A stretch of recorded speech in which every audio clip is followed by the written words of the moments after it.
A waffle, not alone, but together with my good friend Alan Stewart, aka Mamemeister. Take it away! Welcome! I'm in this very small video window, but I have a guest. It's Alan Stewart, Mr. Mamemeister. Hello! Welcome! Today, Alan and me were actually discussing our passion for handhelds. And actually it was Alan's idea. Because, we both discovered that we loved handhelds. What's your first handheld, Alan? Blimey, where do we start? Now, I've got a little piece of, I'm not quite as well prepared as you. I've written a little scrappy paper about 5 minutes before I came online. Handhelds, obviously, for me, started... the first handheld, technically, I ever saw it was called the Galaxy Invader, I think it was. Or Galaxy 1000. It was released by a company called Grandstand in Europe, and it was one of these little LCD games. I can always remember seeing a video clip. Oh, you know what? Yep, you've actually just stolen my thunder. Yep, I did have. I'm talking nonsense. Yep, it must have been one of the probably. I don't think I ever had one of the real Nintendo LCD games. It would have been one of the. Excuse me a wee second, Mark. Okay, well, I just made a jump cut, so... My daughter was wanting to know if she could... I'm actually currently... I've got files copying on my Amiga, and she wanted to know if she could put the Wii U on, so... Ah, okay, yeah. Bless her, so... Yeah. So you're filling up... Sorry, you can cut all that bit out. You're filling up a compact flash card or something? Yes, I have, aye. I got myself one of these interface things so I can plug a card into the side of it, so... Very cool, yeah. Sorry, anyway, yep, well, we can cut this part out. But yeah, you were telling us about your Nintendo. Yeah, it would have been one of the I think it was probably one of the many bootleg ones that I had. I think it was it Mole, I think it was, where you've got to bash the mole. Oh yeah, whack-a-mole type of thing. Yeah. I had something. I had actually something quite aggressive towards animals as well. You were whacking moles. I was actually whipping lions into the submission. I had a bootleg game, a red one. It was called Lion Tamer, and so we both actually are very aggressive towards animals. We actually on LCD gaming, and actually I recently got from Roland Vectrex Rowley. He actually sent me this, and that is actually.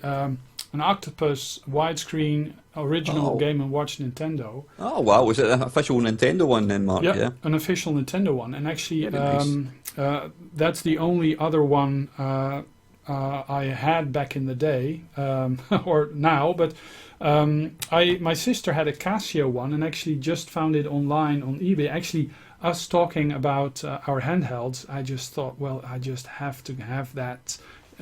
It's a shooter with a D-pad, and it has horizontal shooting. It has I'm gonna make a video on that in a while. It's still in the post, but that's the peer pressure thing, you know. I just I want to have it back. It was my sister's, but now I'm going to have it again. Yeah. Yeah, the handhelds. I remember folk on. I mean, you were actually the bomb if you had the orange dual screen Nintendo Donkey Kong, weren't you? I mean, the dual screen. I mean, it's basically like this, you know. It's. That's right. The Donkey Kong Factory. No, I'm getting muddled up. That was Mario Brothers, I think it was, wasn't it? Oh yeah, with the little pies. Yeah. Aye, something like that. That's a different one. Yeah. Yeah. So you were well. I had to make do with bootleg games or Casio games or my sister's games. But for me, actually, the first foray into handheld gaming was actually, and I'm just gonna grab mine, which actually still comes in the same box. It's my original Game Boy. Mighty Game Boy. Is that the original box?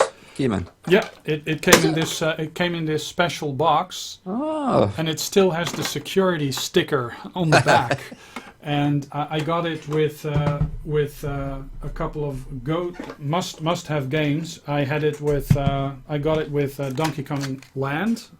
Oh, I've never tried that one. And I still Please say Tetris. It's got to be Tetris. Super Mario Land. Yeah. Of course, Tetris. Yay. And Nemesis.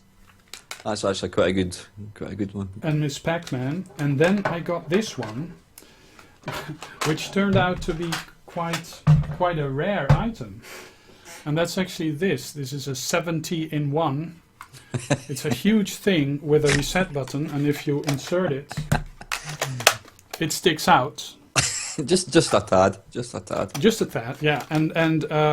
But I made a video on this a couple of years ago, and then there were all these people like bidding me crazy sums of money for it.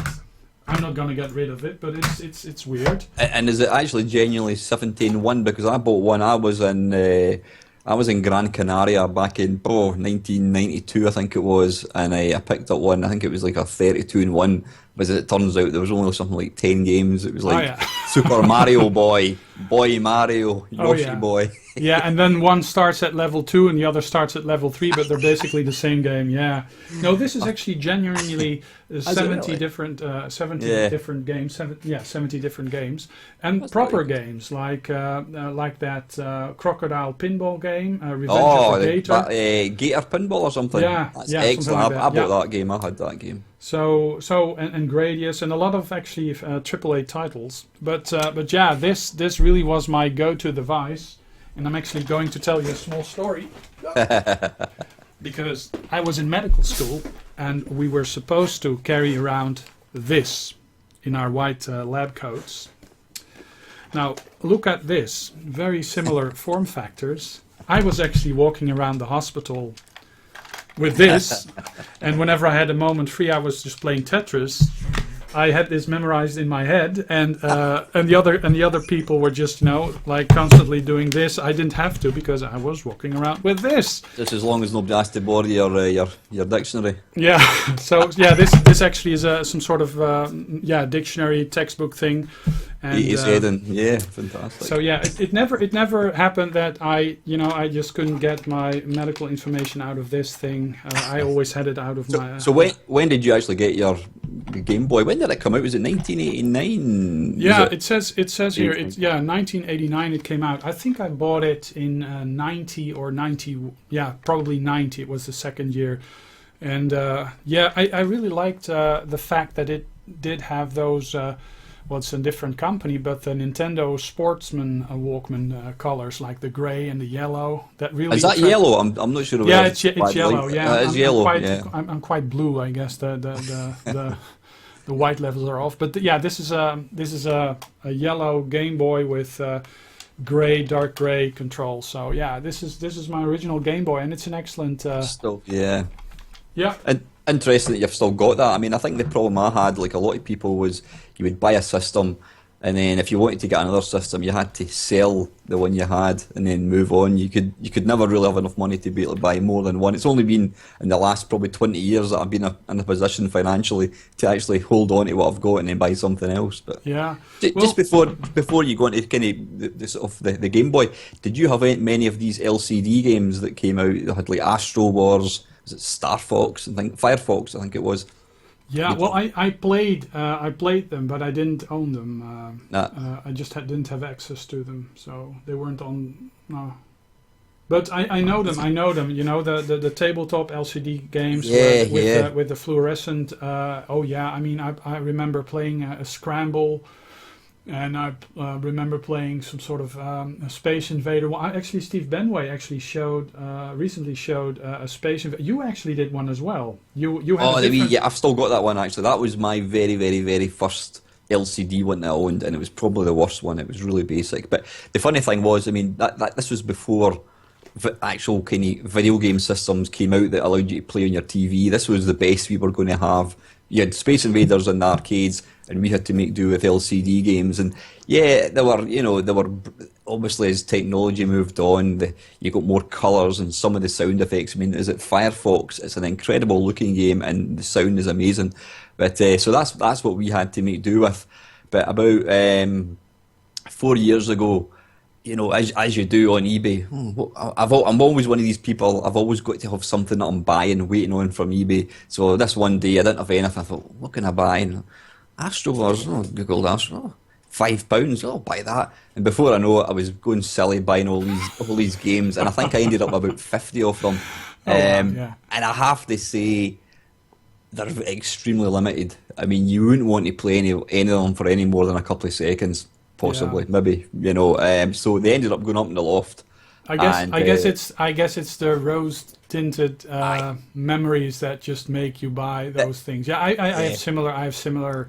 And the funny thing is, Mark, even back in the day, I mean, people going about Astro Wars. I don't know if you remember Astro Wars. It was kind of like Galaxian.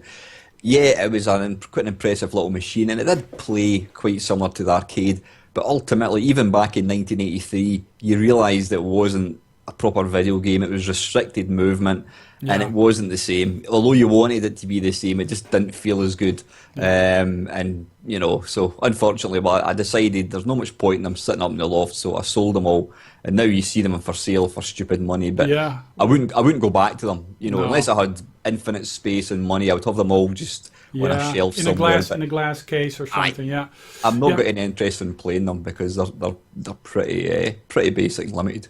Yeah, I just remembered probably the reason why we didn't end up with those tabletop things, because I remember my uncle bringing us this mechanical racing game, and actually I recently saw a video from an American. I forgot his name.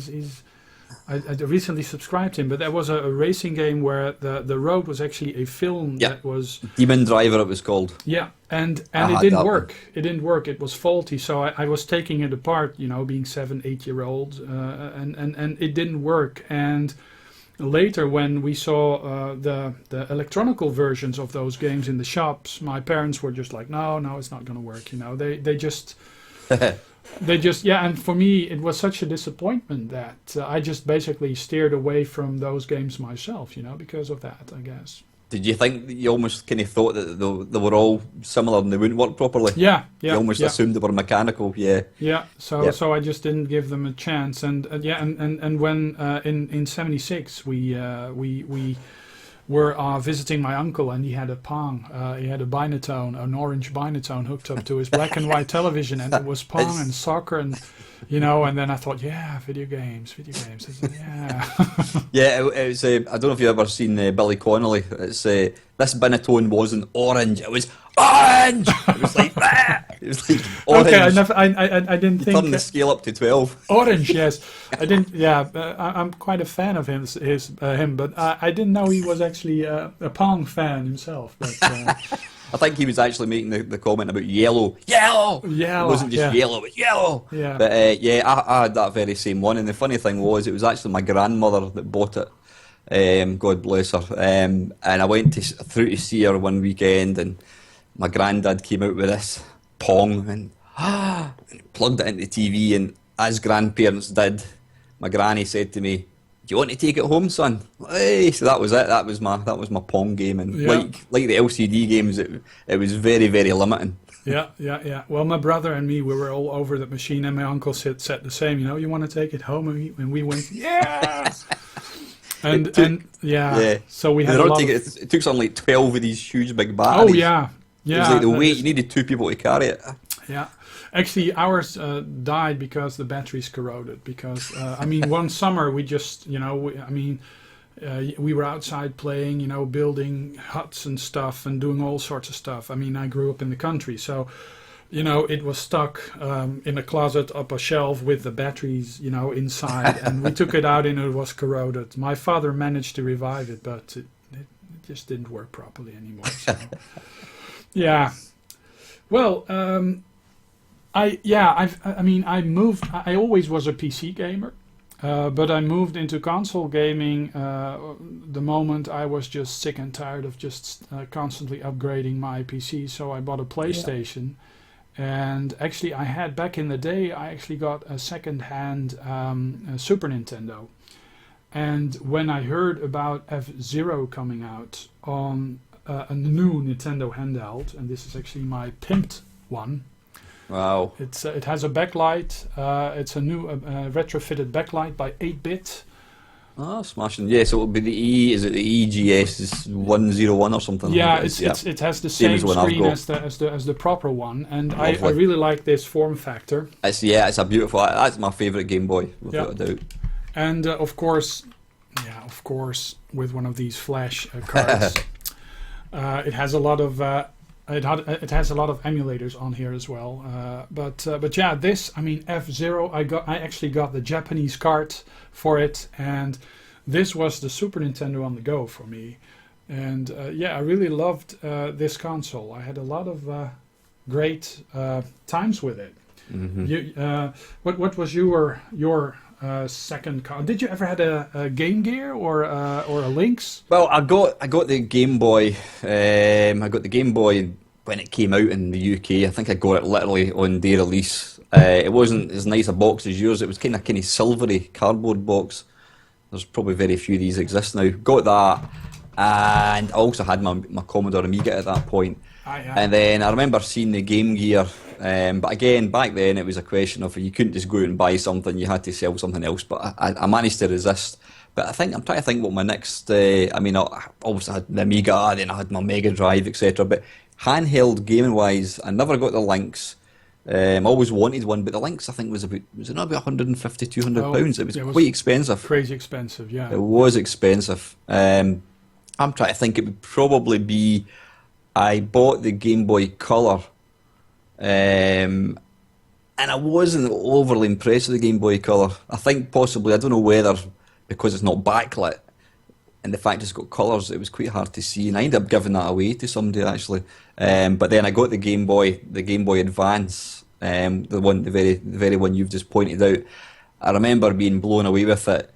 But the only problem was you needed to literally be in a desert or behind a solar lamp to actually see anything. Yeah, it was really like dark. It was probably the worst console to actually try and see the images. Yeah.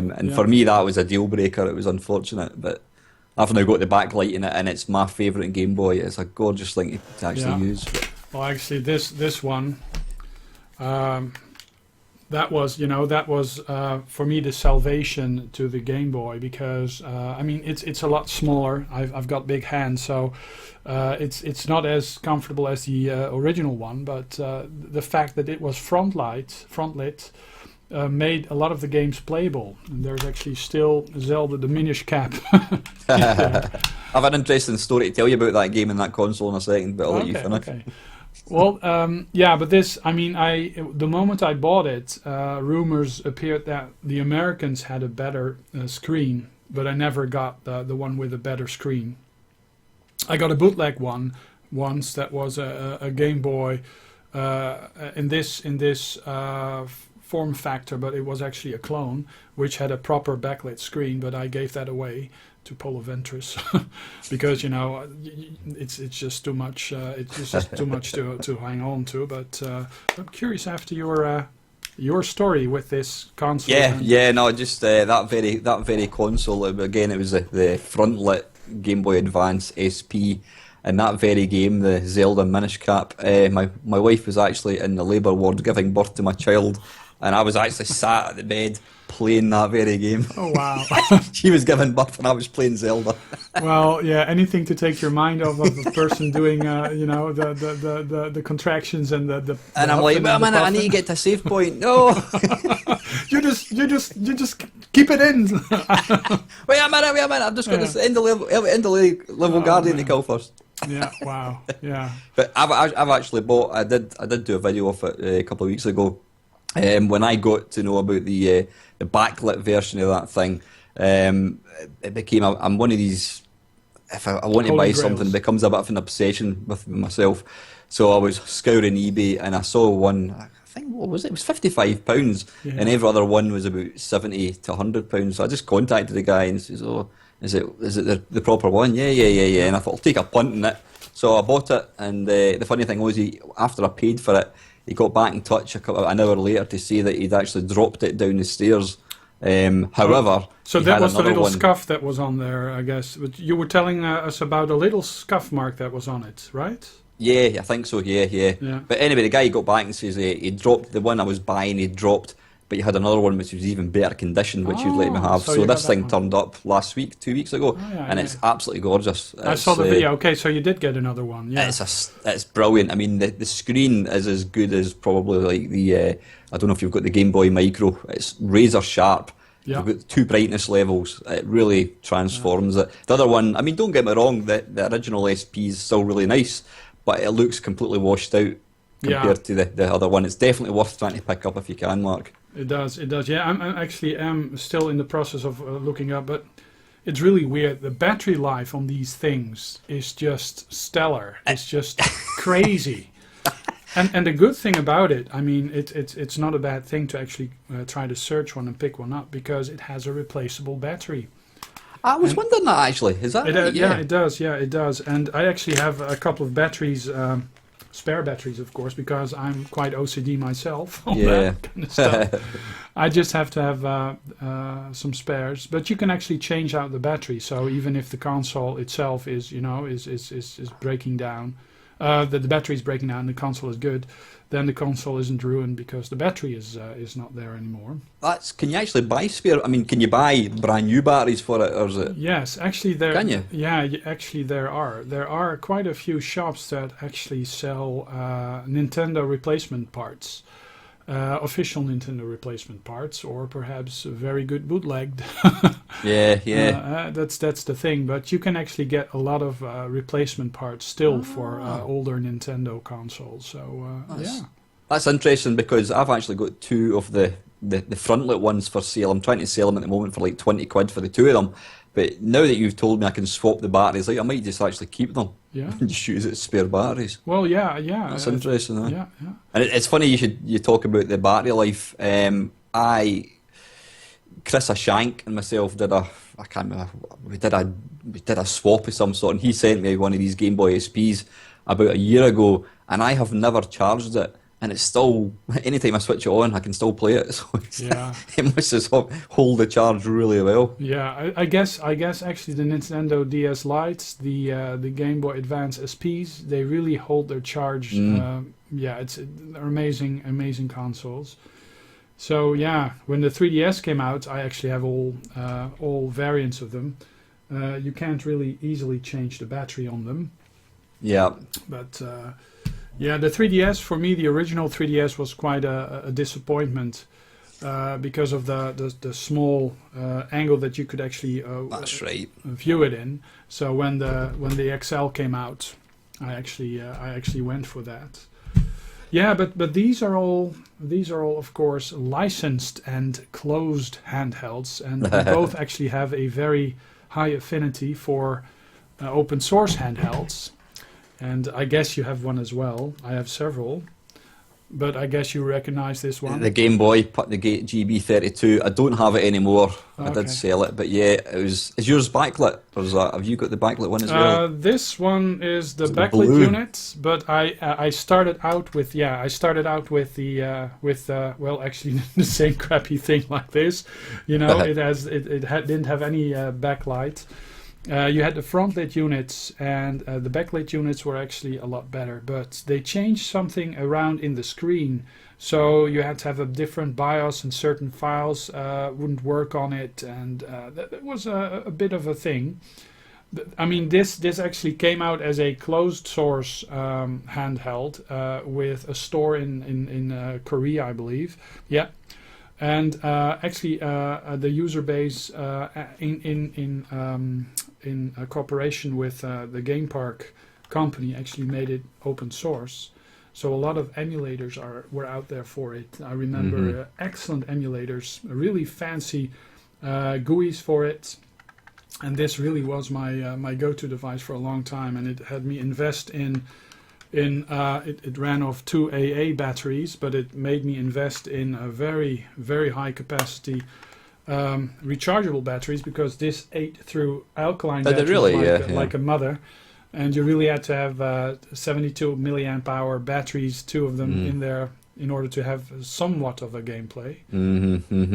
But yeah, micro switched. I see a lot of people actually selling these broken now, so there must be a capacitor problem with the original ones. Mine still work, but they seem to be having some capacitor problem. So if you have one of these and it still works, it might be prudent to just check out the boards and see if the capacitors are still good. Yeah. And replace them, otherwise they die. Yeah. The follow-up to that, and that was Game Park just dissolved, and it had I think they went broke or something, and then there was this Game Park Holdings, and they did the GP2X handheld, and I have Never this seen that white one actually. Oh, right. So yeah, That's quite nice. The stupid part about this is that the D-pad, I'm not sure if people can tell. Is it just buttons? Is it? It's separate buttons, so it's just crappy as hell, of course. But yeah, also running off the same AA batteries and a totally different operating system. Well, actually, recently, years ago, when this was still developed for, they actually came up with a layer that allowed you to run games from this device on this device. That was actually at the end of the era where people were still interested in them.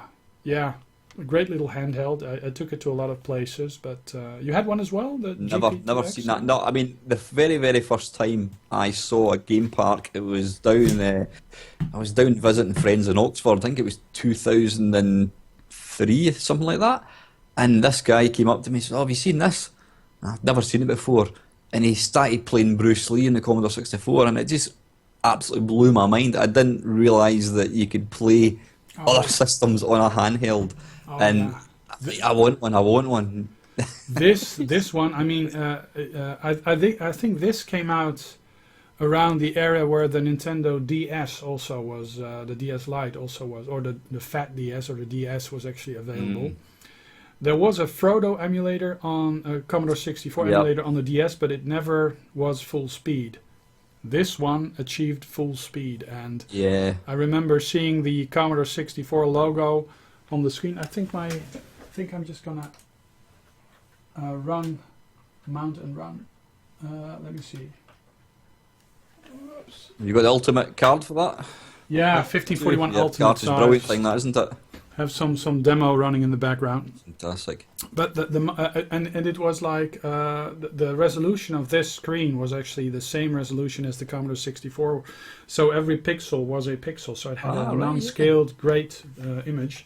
Is that, see, when you made a comment about a console, which we'll probably talk about in a wee while, having 1-to-1 pixel, is that doesn't mean anything to me. Is that what you want, 1-to-1? So it means you're getting an accurate representation of the game. Yeah, at least, or a factor of a factor without having to have pixels and something, because if you scale it to a larger screen, you get all sorts of strange effects, or you would have to fuzzy it out by trilinear filtering and all that kind of stuff. So, right. But if you have a 1-to-1 pixel ratio, the original console, the screen, will have the same pixel, the exact same pixel on the emulated device. So you have the same... So the ratio is going to look exactly the same, 1-to-1 sort of thing. Right. So if handhelds have a very high resolution, then it's easy, because often the smaller consoles have a pixel size that actually is a factor of So yeah, it's a very nice way to. Oh yeah, that's the Commodore 64, my favorite system. And the Amiga. I never had an Amiga back in the day because it was too expensive, but I got one the moment I had the funds for it, and I have an Amiga 1200. It's it has a compact flash card. It has a GoTech USB floppy thing, and Workbench WHD load and stuff. So it's fantastic. So it does everything except go on the internet.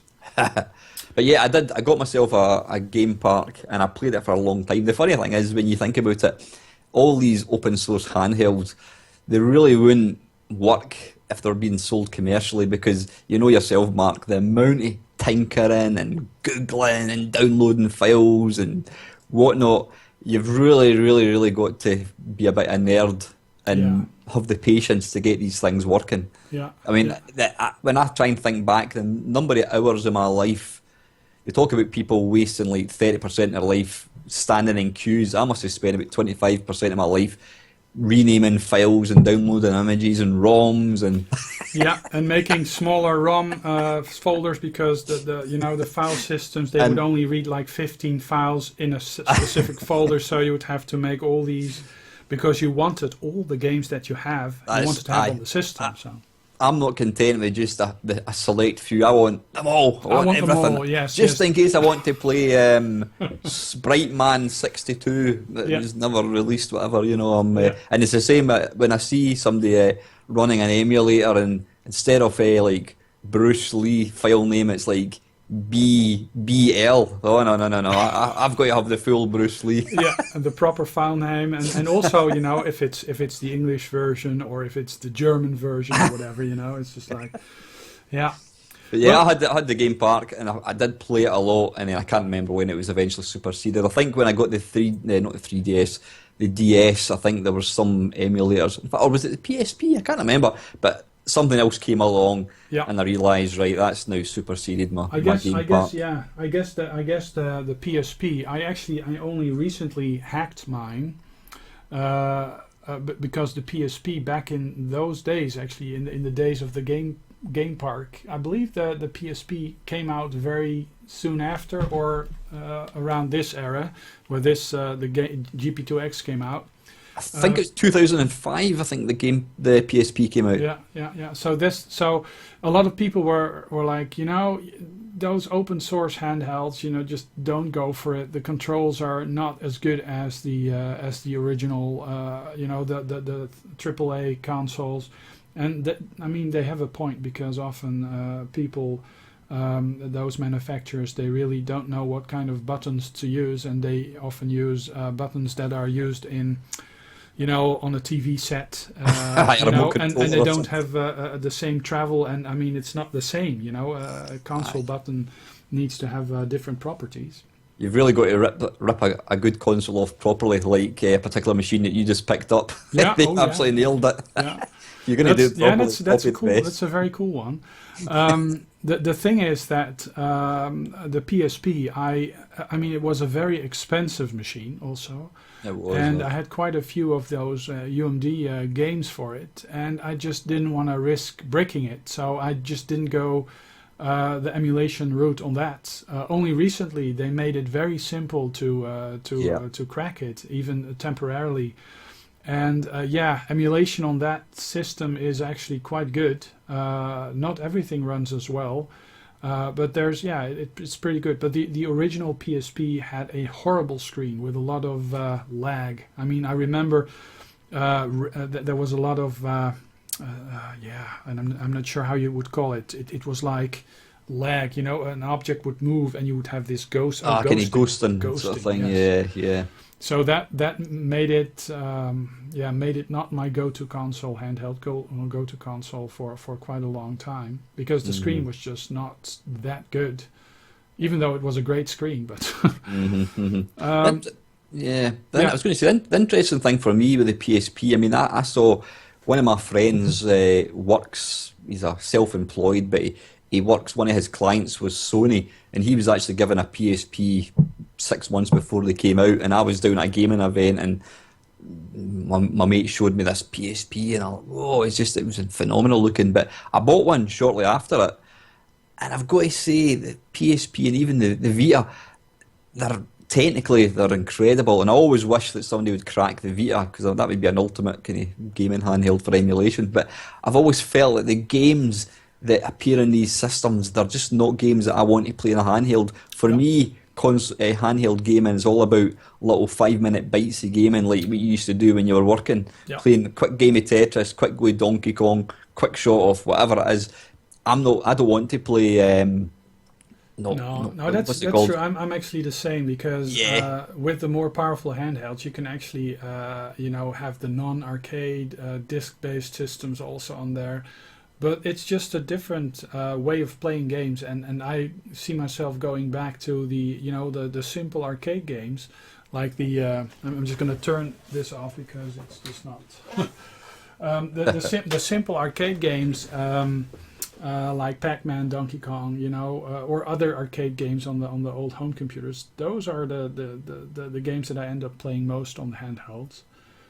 But a bit of history. Of course, there's a beast of a system that we both got, and actually, I prevented you somehow. Yep, you did, and I'm glad you did. From selling it, and that's a group in Germany and the UK. They came up with their own open source handheld. It was years in the making. I was one of the early adopters, and I paid my money, and a lot of people were saying it is vaporware, it's never going to come out. I stuck with it, and eventually it materialized, but a lot of people had to wait a long time for theirs to arrive. And there's rumors that some are still waiting, but yeah, this is actually my second one. I actually was foolish enough to give one of mine away. It went to a good home. Maximum RD actually has it because he was just so flabbergasted about it and very enthusiastic about good it. Stuff. And he was never going to go get one because he's in Canada, and the chances of him actually ever buying one were nil. And I just wanted to have. I wanted him to have one, so I gave it away, and I guess within weeks I got a second one, and that's this. It's the ultimate handheld still. I mean, the new system I picked up, the GPD, it is a great system, but this still. It's still a great system, and it has very proper controls, and it just emulates everything, even the PSP to some extent. The gamepad is excellent on that. Yep, it has. I was actually playing it I was playing Tetris last night, and that it's fantastic. Yeah. So it's hard to beat this, and it even has a room for 2 SD cards. It costs a lot of money. It was I'm not sure. It did cost a lot of money. I don't know, for about £400. It was something outrageous. Yeah. And even now, I mean, I think they're probably becoming scarcer, but you're probably talking £200 to get one now. Yeah. Oh, it's not charged. It basically is a mini Linux computer with the terminal and stuff and Wi-Fi. So yeah, you could actually do. If you're into Linux and you're into scripting and stuff, and you're a system operating or IT person, this is actually a portable Linux system. It's a laptop, isn't it? It's a mini laptop. Yeah, it's a mini laptop, and it has a built-in stylus.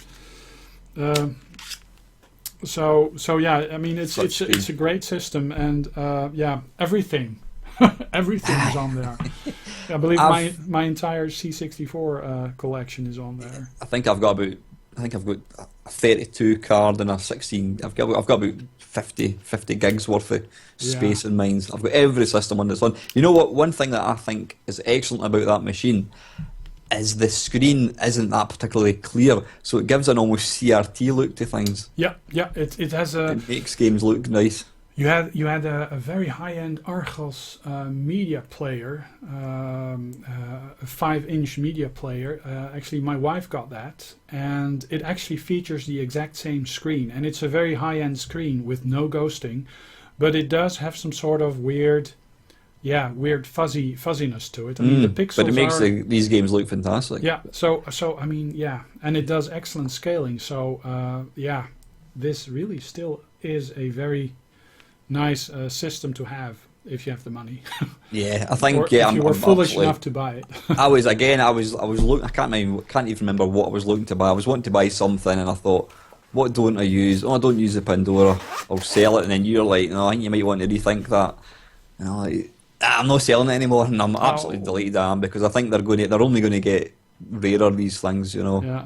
And I mean, I did a video of it a while back, and a lot of people were saying it's overpriced. It's like a 600 megahertz PC, and I said, yeah, you know what? You're absolutely right. Yeah, it is overpriced. The technology is probably 10 years old. It's ancient technology. Yeah. I says, but you know what? Pound for pound, it outperforms every other system. It does what it does brilliantly. And the good thing about the Pandora and the GP2X was the fact that it had a huge number of devs developing stuff for it. The software, the OS was developed from the ground up. Well, it was a Linux-based, ARM-based Linux, but huge following. There's still huge repositories. Actually, for the Pandora, still ports of things are coming out. They're trickling out. I mean, it's not as huge as it was, but yeah, still an amazing system. One interesting thing that I read about, apparently, well, you'll know yourself, Mark, it was a group of enthusiasts who put this thing together. They built the console they wanted to actually to play. Indeed. Apparently, the guy that designed the actual audio chipset is a professional audio engineer, and apparently it has got one of the best music chipsets you can actually get, okay. not through the speakers, plugging headphones in. That, I've actually read that there's some people who use the Pandora as their media system with headphones because the reproduction on the sound is phenomenal. Well, so there you go, you're getting yourself. Some people use it just for the audio side of things. Yeah, I've used it with headphones myself, proper headphones, Bose headphones, and yeah, I can concur. It really has fantastic audio quality, good noise to sound ratio as well. So yeah, I believe that instantly. Yeah, a lot of people thought this was too expensive. So some other open source handheld initiatives were created, and one of them was actually this. I'm not sure if you have one of these. It's all over the place, and that's the GCW0. No, never seen that one before. No, basically it's you saw the open source handhelds. You saw going into two directions. You have the old Game Park fork, with the Pandora, and then you had the Canoe and the other Linux-based open source handhelds. And this, is somewhere in between. It can run a version of Linux Canoe, but I'm not sure if it can power on. Probably not. Oh, it still has a charge. OpenDingux, that's also a platform that a lot of these open source handheld gaming systems adhere to. It doesn't have, it's a rechargeable system, so it has a built-in battery, and it has a TV out that still needs to come out because there's the plug, but the cable is still not available. It has an HDMI out, and it uses micro SD cards. And basically it has a very similar emulations and emulators, and actually a very similar GUI. If you look at that, I'm not sure if it's in view, but it's very similar to the Pandora. And there's all sorts of weird systems that actually are being emulated. Like, let me see, someone's birthday, I guess. Has it got Facebook on it? Yeah. Yeah. Let me see. Virtual keyboard 1. All right. Okay. And it's the Odyssey 2 that's being emulated on there. So it's a cool system. It actually it came out. Let me see if I can just. Did you buy that second hand, Mark, or did you actively look to buy it when it came out, or? I was just looking around, and I was buying stuff that I probably should not have bought. But I was like you. You were surfing the internet, you have a bit of spare cash, and then you just end up buying stuff that you probably should not get or something. The thing is that the D-pad it's quite mushy, and let me see if I can just. It just doesn't want to turn off. That's really weird. It's been so long that let me see, settings, power off. It's a menu option, powering off. Do you not find that's the thing about these open source Android handhelds? If you've not used one for a while, it's trying to remember the keys and the buttons, and you're trying to show it to somebody, and you end up cutting. You're like, oh, it does work really well, but I just can't remember how to get into the game. Because they all do things the same thing in a different way, but the buttons, they are really the action buttons. They are really mushy, and sometimes they stick a little. Well, that's a big no go. I guess the molds that they use are not really that great. The D-pad is really stiff, and it's like that of it's a very stiff PSP D-pad almost. Right. But yeah. PSP. Yeah, but the D-pad wasn't the quality of greatest. the analog stick isn't, and the D-pad. Well, it also is. It creaks a little if you. So Yeah. it's not. It's not. The buttons that they use a lot of the times. That's a big no-go area. And I've a ton of course, Android comes into play then, because a lot of those Android gaming tablets came out, and I've quite a few of them. Got the Argus gamepad, the Argus gamepad 2, the JXD 78000S, and yeah, all of them great systems and very good for the money, I guess. But the buttons, usually the buttons. I mean, there are selling points. Being able to play touch games with physical controls. The physical controls often are not that good.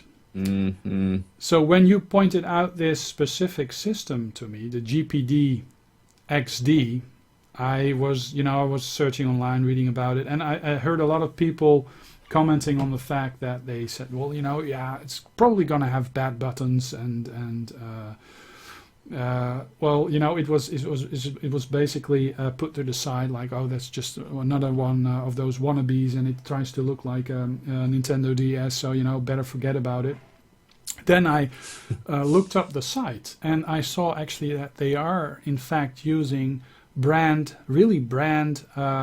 buttons, and the analog sticks are a very proper Japanese brand buttons and stuff. So I thought, what the hell, I'm just gonna go for it, because but I I actually sent them a mail about the buttons, and then I was contacted, and I ended up with a freebie that I had to pay import taxes for. So I was very lucky. Excellent. Because I made a lot of videos that I got sent this unit. You've got their email address, Andy, no? And that's it. And actually, that is this. I made a video on it just yesterday, and I'm just super impressed by it. The buttons are proper. They are very good, and the D-pads are good. I have got Geometry Wars 3 on Android. Saw it in your video. It plays on here, and I get proper high scores, just like on my PS4 or my Xbox 360 or my PS3 or any other device that I have this game. How sticky are they? I've got very, very dry hands, and I find that, like, the GXD, the plastic ones, my my thumbs slip off them. Are they quite sticky? Yeah, they have a little bit of rubberized. They have a rubberized center. Are they kind of indented sort of thing? So you're yeah, well, they have a rubberized center. They're just not concave. They're just but they have a rubberized center. So your thumbs can stick to them pretty well. Oh, that's good. I've dry hands myself, so sometimes so dry that I just accidentally drop things if I'm not careful. but yeah, I mean, and this has a proper screen. It has a high resolution screen, and a lot of games scale excellent. And I must say that I'm totally amazed by the fact how good Dreamcast actually runs on it. I've got expandable and the Android port, which has the proper dual analog stick. I mean, it makes it a dual analog shooter. But also the Dreamcast version runs pretty good on it, and it actually has a different viewpoint. It actually is lower, and you actually have a more of a... Is this a Dreamcast version of the Expendables? Yes, and there's also... what was the one you were playing in your video? Was that the one, the stock Android one? Yeah, that was the stock Android one, and I have to make a video on the Dreamcast version because I didn't know that was out for the... It plays very similar, but it has the... I thought it was suffering from the... in my memory, it was suffering from the Resident Evil control scheme. You know, where you rotate around your axis and you move forward and backward, and actually it's also out for the PlayStation, the original PlayStation, and that had the original control scheme. I actually got it for the Dreamcast because I wanted to play it in high resolution, but I actually, in my mind, I thought it had the same control scheme, but it doesn't. It actually has a commando-like control scheme where you use the analog stick to move around and you press the A button to fire. So it's actually very playable. That's still in cellophane. I never actually put it in my Dreamcast because I thought, I didn't get around to it. Yeah. So I'm going to put that in my Dreamcast. But and it has the same form factor as a Nintendo DS. It doesn't have any cameras. So they Apparently, am I right in thinking it's got a little pinhole to pretend it's got a camera at the very top, yeah. but it doesn't actually have anything in it? It doesn't have any camera, and and it has a very nice it has a very nice battery life, and of course I'm actually removing a ton of non-used Mega Drive games in order to make room for my Dreamcast titles. It does come with Happy Chick, and Happy Chick is something quite amazing, because you can actually, I mean, you don't have to do a single thing. You just say, well, I want to play that Dreamcast game, and it just does something. So, on these other handhelds, there's a chap, is it Robert Bruglia, I think it is. He makes a fantastic series of Android. In fact, he does them for iOS as well, emulators, and I've bought them all on Android over the years. So the first thing I'll be doing is, when hopefully I get mine, is downloading them. Yeah. But have they got? Is there built-in emulators as well? Should you take them off? Should you leave them in place, or what was? Well, actually, there's built-in emulators as well. I've actually got a couple of Android programmers that make Android emulators. Some of them are free, and some of them are paid, just a couple of euros or pounds. I tend to go for the paid ones because, like you, I have my specific favorites. You can stick them on and install them separately, and you can still use the same. You can use the same game files as the original built-in emulators. Happy Chick is some sort of multi-emulator platform thing that has some sort of that has built-in emulators. It's updated all the time, and the emulators are updated all the time as well. But if you really want the latest emulation, you just pick your own Android emulations, but don't throw it off, because it's an excellent source of actually getting games on the system without using a computer. You just aye. So you can have your full paid ones, but you can also have this Happy Chick thing interface. I mean, I was using it last night on my GXD last night, and I mean, it's obviously hugely illegal. How they actually get away with having this thing on, I don't know. Hong Kong. You know, I mean, in Hong Kong, there's everything goes. Yeah, there's just no copyright laws whatsoever. And well, actually, you know, the Game Mid, I did a review on the Game Mid. I ended up getting in contact with the creator of the Game Mid, which is still an excellent console. But and actually, it's a Dutch guy that actually heads that firm. He's also based in Shenzhen, the same area in Hong Kong. But he just wants to do it legal, so he has buttons mapped to touch controls and stuff. A great system, but he doesn't have the Happy Chick, and a lot of these Android handhelds that we never see the light of day, in Europe. They are huge in China and other parts of the world, and they come with these multi-platform Happy Chick type stuff on it. And I mean, I was actually a bit afraid that it might get nicked at customs, you know, a fake DS or something, or you know, because it's hard to import fake goods in. I mean, a lot of people that are reviewing Android phones that mimic iPhones and stuff, they often end up not getting their shipments. But I mean, it's a great system. You're getting one as well. I'm slightly concerned. I mean, in the UK, there's a company called. I'll not tell you who it is anyway. But there's a company in the UK that sell them. The one I've gone for is the 32 gig one. They want £180 for it in the UK. But I've ordered one from Hong Kong for 105, so a saving is £75. It's through, is it AliExpress? Oh yeah. Is that like the Chinese eBay or something? Is it? I'm not quite actually, sure. I put the link to the AliExpress. I put links to all actually most foreign or eBay. There's actually sellers on eBay and sellers on Amazon as well for it. Right. I believe the company itself is actually selling it on Amazon as well. Yeah, I think you're right. So the company I've got, I basically went for the cheapest one. It's a company called, I can't even remember.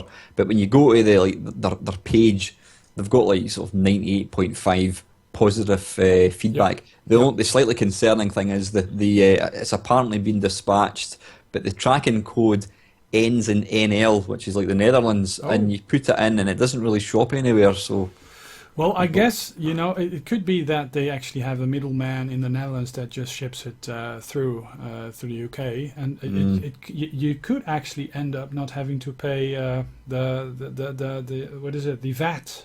The VAT, Because well, I that's was, the part I I was, think you I can mean, get it caught was a with if you're gift. unlucky enough. Yeah, Yeah, it was a gift. It was an industrial sample, but still I had to pay VAT for it, and it was like 52 euros. that's quite a lot, isn't it? That is quite a lot. So that says something about the value of the system, because it's not a cheap one. It's not a cheap one. But So yeah, I've got it ordered. It's apparently winging its way as we speak, but yeah, I'll wait and see. yeah. My Well, greed might be my undying, but anyway. my latest.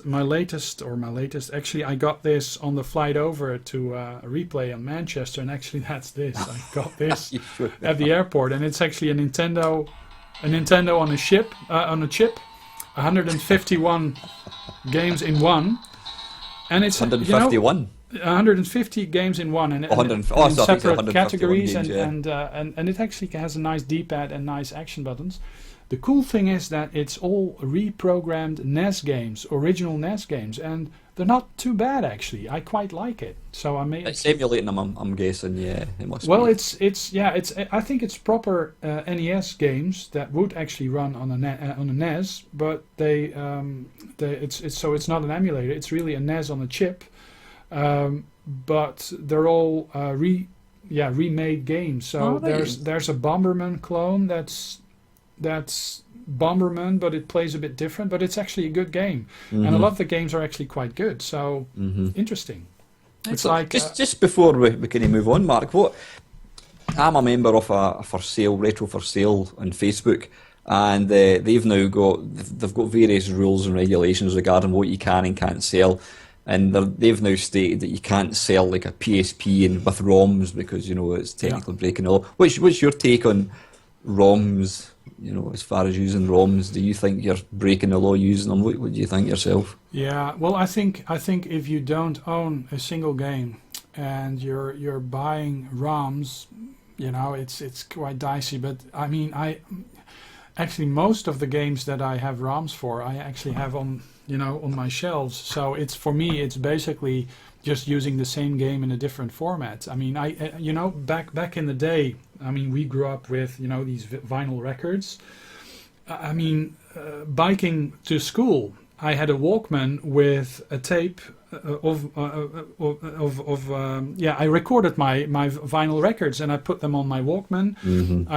I taped my CDs. I actually got CDs from the library. For the longest time I couldn't buy any CDs because they were too expensive, so the library had them. I taped them all to TDK SA90 tapes, stuck them in my Walkman. So that's basically ROMs as well, but it's so I don't have a big problem if you own the games, or if you just check them out to see if you want to buy the games. A lot of people who are into collecting actually use emulators to check out the games if they want to buy it. And if you go for a full collection, you don't have to do it. But if you just want to have the games that you want to play, or just that you want to enjoy, well, there's nothing wrong with checking out the game on an emulator, I guess. Yeah, I mean, my personal take on it is these things. I know, like Nintendo still do reuse some of their titles or jetpacks. I mean, obviously they released is it the Ultimate or the Rare collection on the Xbox One. Yeah. My take on it is all these games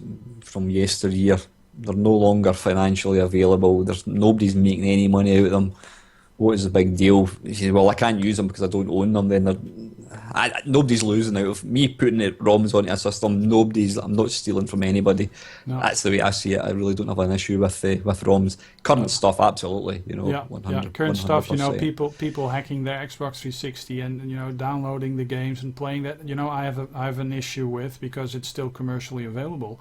Yeah. But the companies themselves, I mean, they take out backwards compatibility. And they just want to resell the game. I mean, Microsoft actually does it the correct way. They recently made it available, and probably it's not going to be the entire library, but just select a number of games. But you stick in the Xbox 360 games in the latest Xbox console, and it does a bit of downloading. It actually downloads the entire game again. You have to install it on your drive, but you get to play your old game for free. All right. Yeah. At the expense of hard drive space, of course. Mm-hmm. And now there's these rumors about the PlayStation 4 also trying to do the same thing, because there was this Star Wars game that actually had some PlayStation 2 screens and dialogues. So people are going crazy, like, oh, Sony's going to put it into the PlayStation 4 as well. Well, knowing Sony, probably they are going to resell us all the PlayStation 2 games and the PlayStation 1 games digitally. And it's not going to be the entire library, because, I mean, a lot of the companies, they don't have rights anymore, so it's just going to be a small selection. So what are you to do with your PlayStation 2 games if you still want to play them? I mean, I have like 230 plus PlayStation 2 games. Rip them, play them in an emulator. If the PlayStation 2 dies. Yeah. The thing for me is, I mean, there was a big outcry when the Xbox One came out, and obviously the PS4 came out with no backwards compatibility. Oh, that's terrible. I want to be able to play them. But I think you'd find that if you stood in a gaming shop and asked 100 people, are you concerned about not being able to play FIFA 2005 on your Xbox One? They couldn't care. They couldn't care. It's probably people like ourselves that want to play the old versions. But you've just hit the nail on the head there. I mean, you've got 230 odd PlayStation 2 games. You know, you go into there's a shop in the UK called CEX. I don't know if you've got it in the Netherlands. And there's games going for, you know, FIFA 75 pence. In fact, it was an absolute beauty. I was in the one in Aberdeen a few months ago, and what was it? There was a game. I can't even remember what it was. It was a PS2 game, I think it was, and it was 5 pence. Wow, that is crazy. I didn't have any money on it. I was actually looking on the ground to see if I could find 5 pence. Man. I just thought that's incredible. But, you know, you can pick up a PS2 for probably £10. Yeah. If you really want to play the games, then don't piss about with emulating. Just get yourself the real diehards like ourselves. Yeah, we're going to have the real hardware. You can get games for pennies. But that's the UK, and that's you guys are so lucky. Is that right? Is it not the same? In the Netherlands and mainland Europe, things are much more expensive. I mean, don't come to the Netherlands to do some retro gaming shopping, because, you know. Really? Actually, I didn't think any retro gaming stuff was available for the longest time until I met the Highlander Wouter, because he's quite good into thrifting, and I mean, there's stuff for sale, but it's not nowhere near as cheap as you guys with the 5p for a game or something, or a tenner for a PlayStation 2 console. No, it's much more. That's why is that? Is it just because it wasn't as popular across the air? Do you think? Yeah, that's the crazy thing. If you look at statistics, actually the countries in Europe where gaming has the most penetration, is the most the most people per number of inhabitants are actually playing games. It's actually Scandinavia, the Netherlands, and Germany. Those are the countries where actually the most people per capita, are playing games. So those markets are really huge, actually. The thing is that if you go retro game shopping, those countries, they just don't have a lot of stuff for sale. Now that could mean two things. That people in those countries are just playing a couple of games. It could mean that they hold on to the games. They all have huge gaming rooms and just keep the stuff and just keep playing them. That actually may be the case. Or it's just something else. Something that I am not aware of. But it's really weird. And the UK is also, of course, huge. I mean, back in the 80s, I mean, a lot of the software came from the UK. I mean, you guys are the Japan of Europe, you know? I mean 8-bit gaming, go to the UK. Yeah. I mean, everything comes from the UK. A lot of great stuff. So I guess for Europeans, the UK is the Western version of Japan. I mean, game shops, you can get games for nothing. If you go to Japan and you go game shopping there, it's the same. So it's like the meccas of Western gaming, and And of course, the Americans don't pay any interest because it's PAL gaming, and PAL gaming is, of course, not as good as NTSC gaming. No, but I mean, for some consoles, that is the case. I mean, if you go to Nintendo consoles, the Super Nintendo, the NES, I mean, yeah, you're better off with the NTSC variants. I mean, with the newer consoles, it's, the difference is not that. So big. what would you pay? What would you expect to pay for like a 5-year-old Xbox 360 game across there? What would you expect to pay for it in a shop? In a shop, probably 15 to 20 euros. Really? We have Main Street shops that do secondhand stuff. You have online.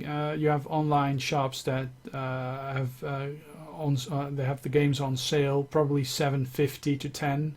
Or a bit lower. For a game that's 5-6 years old? Yeah. Really? Yeah. Well, So- I mean, CEX is an absolute revelation. I'm not really big in picking up, I don't really collect games per se, but, I was in there last week and the number of Xbox 360 games, PS3 games, PS2 games, Wii games, you're talking about £1 for most of them. You could go in with 20 quid into CX and come out with a massive bag gaming that would last you a couple of years. Yeah. And what was interesting, I'm not really into my football games, but they were selling FIFA 2015 for £3.50 on the PS4. Wow. I was tempted to buy it and I thought I wouldn't Yeah. play it, so I didn't bother, but £3.50. Yeah. Yeah. The thing about EA games is they're really well made. They look fantastic, and they really give you a feel of the sports. I mean, I've got a lot of EA games on the Mega Drive actually, Yeah, that's brilliant. and I find them fantastic. I don't play them a lot, but they really give a feel of the sports. I love racing games because they really give a feel of the sports, and especially ever since the PlayStation and up. I mean, racing games, and they have just been amazing. Cheap games. I mean, the PlayStation 3, the Xbox 360.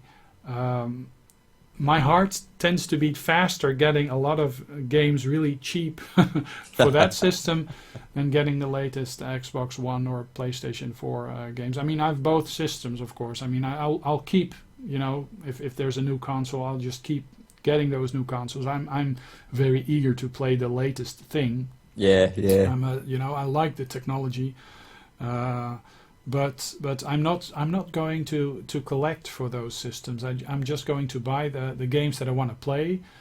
I'm actually a gamer, a gamer with not too much free time on his hands. I'm a gamer on the latest consoles, and I'm a collector gamer on the previous consoles. And for me, I mean, it may be my old eyes, but I think PlayStation 2 and original Xbox still looks great. Absolutely, I couldn't agree more. I've actually just recently bought myself a modded Xbox. And this is one of my pet hates. So you're actually putting a lot of stuff on that hard drive again. Oh, aye, absolutely. If you try and Google Xbox, all you get is Xbox 360. You've got to type in original Xbox, and that always annoys me because the Xbox was the Xbox. Yeah. You shouldn't have to type original. But anyway, I bought one, I don't know when it came out, 2005 or something, and it was, as far as emulation goes, it's absolutely fantastic. The games are brilliant. But it's kind of largely sat downstairs underneath the TV doing absolutely nothing. And then it was just about 6 months ago, one of my mates mentioned he'd put a 500 gig hard drive in his. So I know a guy that's offered to do it for me, one of my mates. So he put this 750 gig drive in it, and I've now got all these games in it. And as you say, I mean, you put on something like Burnout 2. It's fantastic. Yeah. You've got the reflection in the road, the wet, the rain. Yeah. It's stunning. And I've always maintained, don't get me wrong, what we're playing now is phenomenal. But I would be quite happy if we were still playing Xbox standard games. Yeah. I would be quite happy with that. Yeah, same here. Yeah, I've actually got a modified Xbox myself with some emulators on it. And yeah, you have the ability to to play games from another region. That was actually the reason for me to get it, because I got quite a few games from Canada, which also has NTSC. And it also adds the fact, adds the ability to hook it up over components. Because in the European version of the Xbox, I mean, it's all there technically, but for some reason, Microsoft just omitted to implement the settings in the software, system software, in order to enable component. Because if you do enable component and you put it in on a modded Xbox, you can actually have a program that changes the setting to NTSC. That's right, yeah. And then you can have a component running on it, and that's just awesome. And some of the games are even HD. And yeah, I mean, yeah, I'm the same, you know. Original Xbox, PlayStation 2, GameCube, you know, I could be happy playing those. I did actually when I was I forgot if it was the PlayStation 4. No, it was actually the Xbox One. Forza 6. The weather on that. I was doing a race in the dark on a Formula 1 car, and the sense of speed and the rain, I was actually getting goose pimples up my you know, and I was just like, this sense of speed is amazing. And that was actually, well, one of the first real, you know, yeah, how do you say that?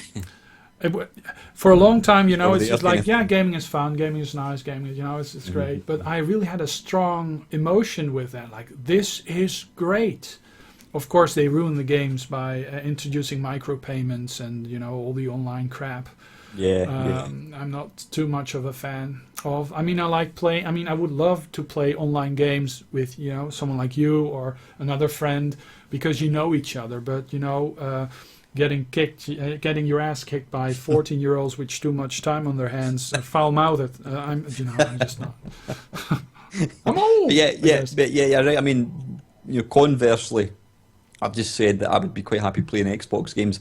I think the difference is you know, the difference between an Xbox 360 game and an Xbox game is the sort of details. You go up to like a flower or a plant and you can see it's sharp. Then obviously that's gone a stage further with the PS4. It's the sort of the sunshine. And I mean, I was playing a game, what was it? Return to the Rapture, I think it's called. I did a look at, and you're basically walking about this quintessential English little village, and as you turn around and you got the sun in your eyes, I had to kind of like, oof, it's like bright. It's phenomenal. So it's the details, it's the very, very you know, it's the slight things. But as far as games go, I would be quite happy still playing the Xbox. What was disappointing for me was when the Xbox 360 came out, they literally just went boom, they stopped dead making games for the Xbox, the original one. You know, well, they did hold on to the Xbox Live for quite some time, for a couple of years. What they're doing now with the Xbox 360 and the Xbox One, basically having both platforms alive, you know, using the same Xbox Live thing, and also, you know, them reviving actually the Xbox 360 titles and the online gameplay for it. I mean, I think that's actually quite a smart move, because a better move. I mean, only the original Xbox is excluded, but for the most part, it's like Xbox, you know? You have the older Xbox, but you have the new Xbox, and they basically play the same games, at least the original Xbox. Yeah, the thing is, I don't see Sony doing something similar. Yeah, I've quite lost a bit of faith in Sony in that regards, because they really want you to pay again and again and again and again for the same games. Put an HD label on it, and they want you to play it again. Well, you know, perhaps it's my old eyes, but no, it's yeah. So, well, not sure. I mean, we've been talking for an hour and 12 minutes now. So that's actually quite a lengthy time. Probably only one person is still watching this. Well, we're Let us both- know in the comments if you managed to reach the end.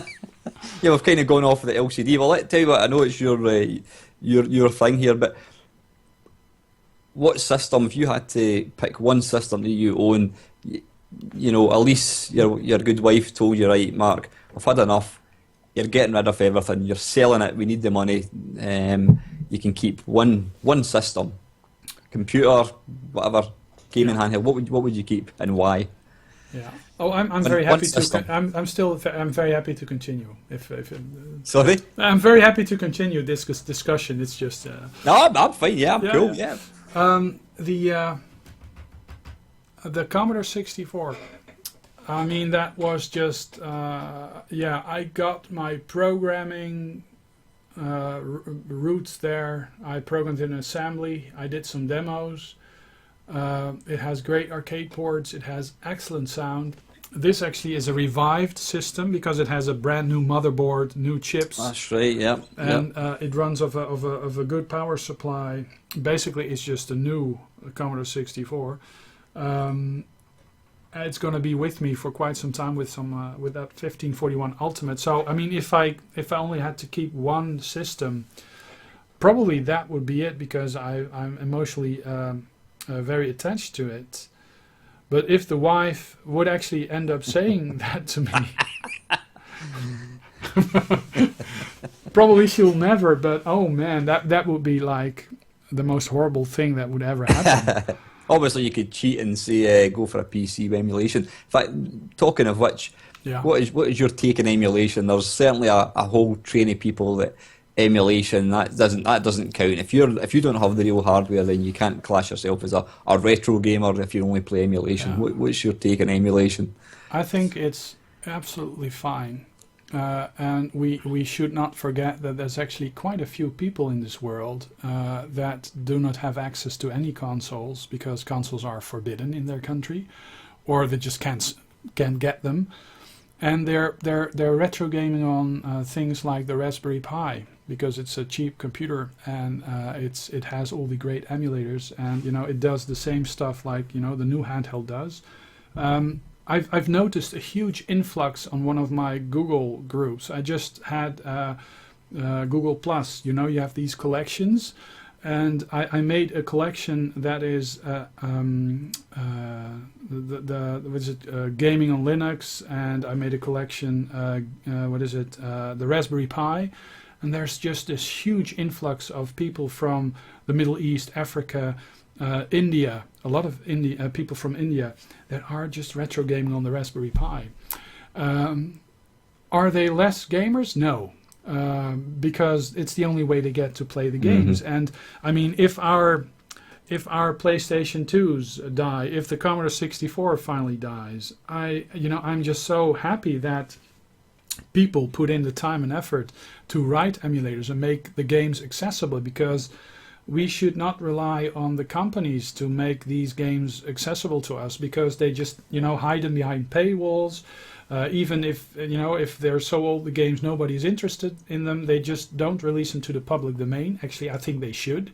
I think like with patents, they only have a limited amount of time. Yeah, on and then it patents. expires. Books are released to the public once they're over a couple of decades old. I think the same should be possible for games. I think companies should actually have a backdoor built into their systems that once a certain amount of time, commercial time, has expired, then the systems would just be open. You could. I think companies really should do that. But they won't because it's not economically viable. So emulation, I think it's a good thing. I've been running a Spectrum emulator on the Commodore 64 back in the day. There was actually one that ran Spectrum Basic. You could actually run load in Spectrum loading screens from the original games. It didn't do any machine code, but it did do the basics. So a friend of mine, he was programming a demo in Spectrum. With some peaks and pokes, some of them were actually supported as well. And I could actually run that on my Commodore 64, albeit slower. But ever since that, the notion that it's actually possible to run software from a totally different system on the system. I mean, the Amiga. I mean, Frodo.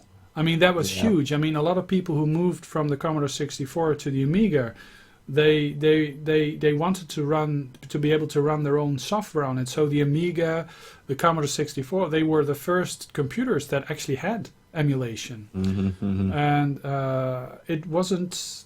Yeah, I think the onset of the internet, that people are downloading images and downloading ROMs, complete sets of everything, that made emulation almost be synonymous with copyright, with piracy. I don't think it's the same. I mean, you can pirate in order to emulate, but you can also rip all the games yourself. I mean, I've a NAS, network attached storage, down in my in a cupboard in below.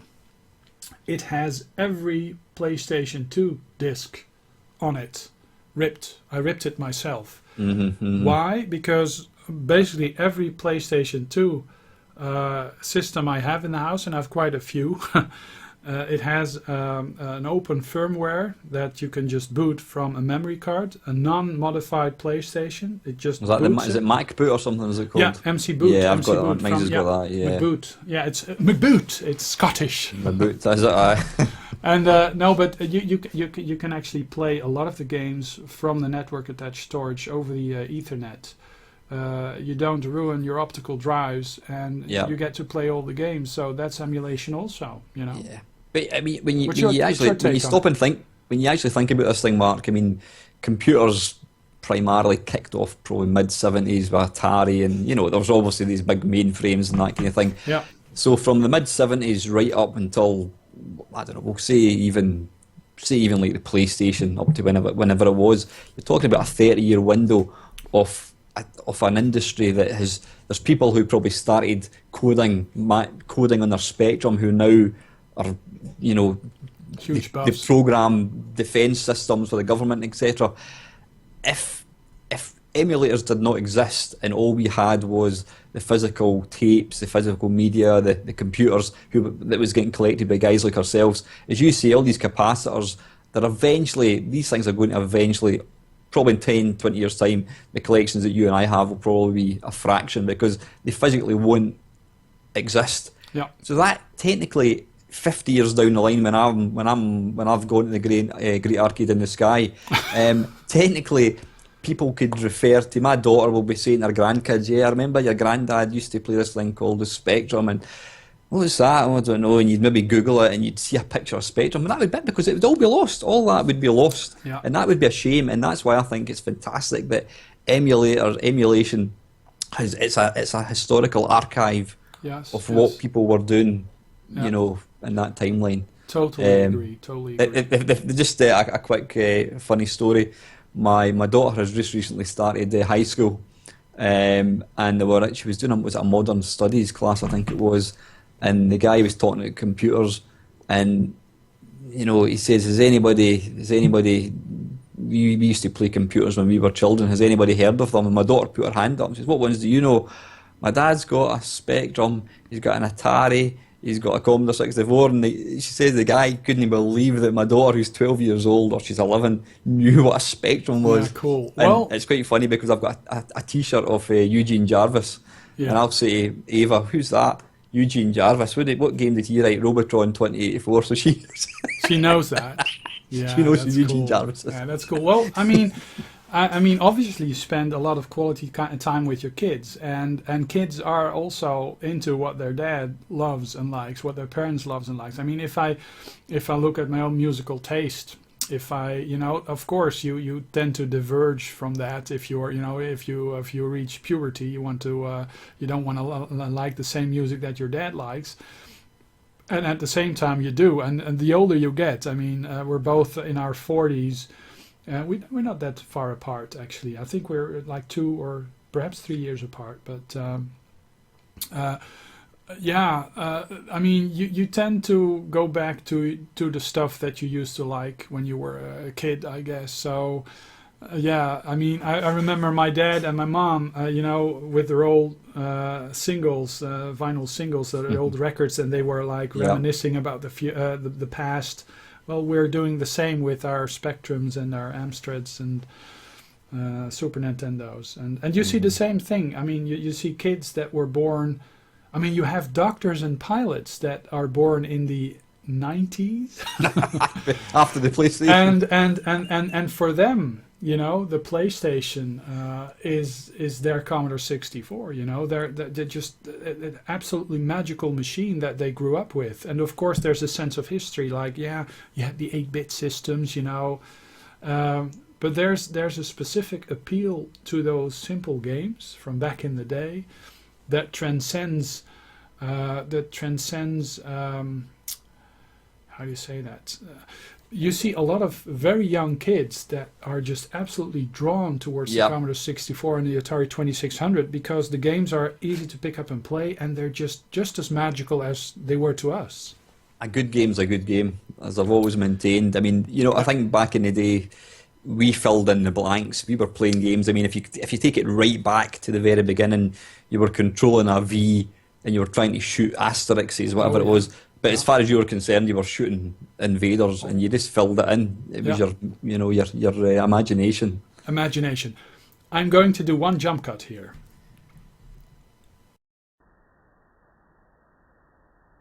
And the jump cut, past the jump cut, it resulted. Listen, Mark, can I dash away for 2 minutes to get another cup of tea? Yeah, sure. I'm just gonna go grab something ourselves. I'll see you in a couple of minutes, eh? Okay. Superb.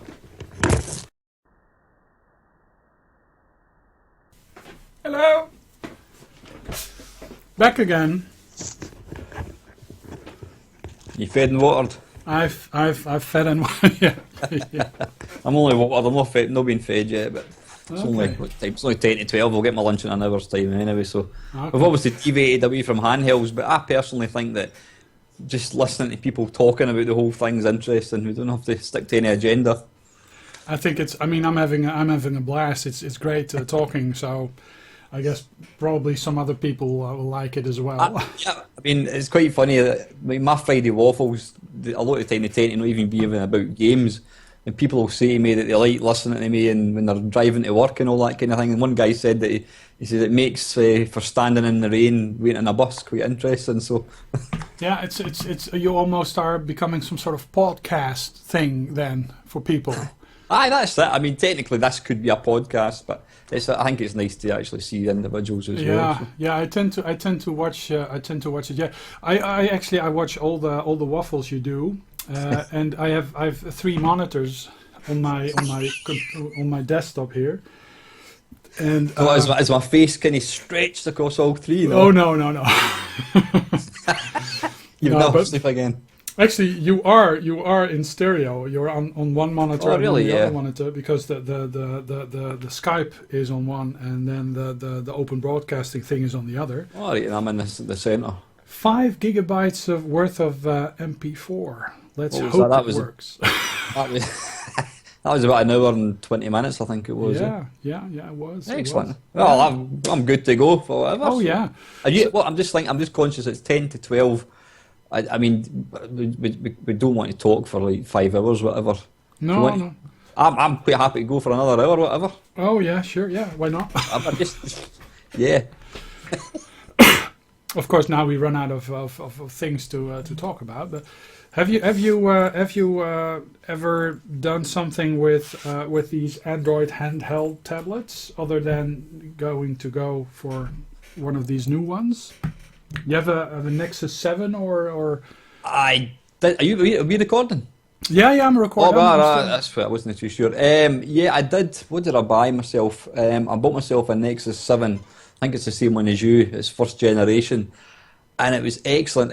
I'm one of these guys. I like to watch videos when I'm going for a bath. So this was perfect. I could sit in the bath with this thing, and it was excellent. Then they brought out an update. And it completely killed it. Yeah. Completely killed it. And it became unusable, absolutely unusable. And I think you mentioned the same thing. So I tried the usual factory reset, blah, blah, blah. Tried different things. I think another update came out. I put that on and it was still awful. So I ended up selling it. Okay. Yeah, I ended up flashing it back to the original 4.4 point something firmware. Ah, But right. then it works great again, but then it starts nagging again about wanting to do the 5.0 update, and then if you accidentally press something and it starts to update, well then you are back to back Screwed to again, zero. yeah. So but that's I found that very weird that a company like Google and a perfectly good tablet, they would basically just ruin it, Break it. brick it. Hmm. I just don't get that, but yeah, that's a shame. Do you find, have you got an iPad? Do you own an iPad? Yeah, yeah. You do, I actually aye. have an iPad Mini. My daughter's got one of them, yeah, excellent wee things. Do you find when you buy a new device, whether it's a tablet, whatever, the first thing you want to do is get a Spectrum emulator on it? You have to have all your emulators Oh on it. I yes, know I do. yes. Of course. I mean, I've got emulators on the a Spectrum. A Commodore 64 is out on iOS. Yeah, that's the first thing. Actually, the first thing I downloaded on my Android tablet on my Nexus 7 was MAME for All. Brilliant. And I guess the first game I played was Dangerous Seed. It's a Namco vertical shooter. And yeah. So I mean, if you say what do you think about emulation, I say yeah. You can't Of have course. too many ways to play Streets of Rage, can you? Yeah. It's just I mean emulation is just something that you just I mean it's stupid not to like. I think it's Yeah, that's what we're talking about emulation, weren't we? Yeah, you go. Well, I'm going to call them dickheads. You get these certain dickheads that completely poo-poo people because it's not the real hardware. Nah, nah, nah, nah, nah. yeah. I mean, I think we're talking about the Amiga. When I had my Amiga, I saw an advert for Spectrum games on your Amiga, and I'm like, what on earth's this? And I sent off this disc, and it was a very basic emulator, and it didn't run at full speed. Then when I got a PC, I got to know about emulation, and then one of my mates phoned me. It was one of these sort of change your life moments. He phoned me up and he says, "I've got this thing that you're going to absolutely die when you see it." And I'm like, "What are you talking about?" He says, "You can play Space Invaders on your PC." I'm like, what do you mean?" He says, "Oh no, it's the actual Space Invaders, arcade Space Invaders." I'm like, "You need to Yeah. get me this thing." So anyway, he got me this disc, and it turns out it was MAME. And Okay. when I first got my internet connection back in 1997, I think it was when you Wow. had to run the cable from the bedroom all the way down the stairs, and Wow. you had to make sure nobody was on the phone. I signed up to a forum, I can't remember what it was, and it asked me for a username. So I typed in Alan Stewart, and it's like, this is being used, come up with something else. And I'm like, you mean username? What can I call myself? And I thought, well, MAME. And then one of my mates, this mate that I was talking about, he was right into Doom. And if you kill somebody in Doom, it's called a frag. Oh yeah. And he Yeah. called himself the Fragmeister. So I thought, Mamemeister, that'll do. So I typed Yeah. that in, and that's now become synonymous with me. There doesn't appear to be any other Mamemeisters on the No, internet. it's an excellent name. Actually, quite a nice story about it. Yeah. People mistakenly think it's because I'm good at MAME. I'm far from it. But it's just, Yeah. anyway, but yeah. So then we got the internet, we got the email at work, we got internet connection at work.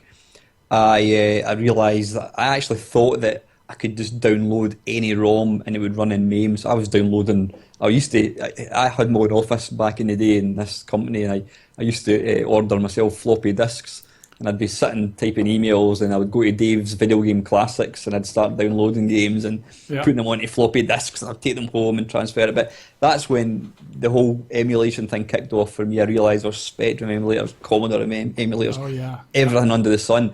And for many, many years, I just played all my games on the computer.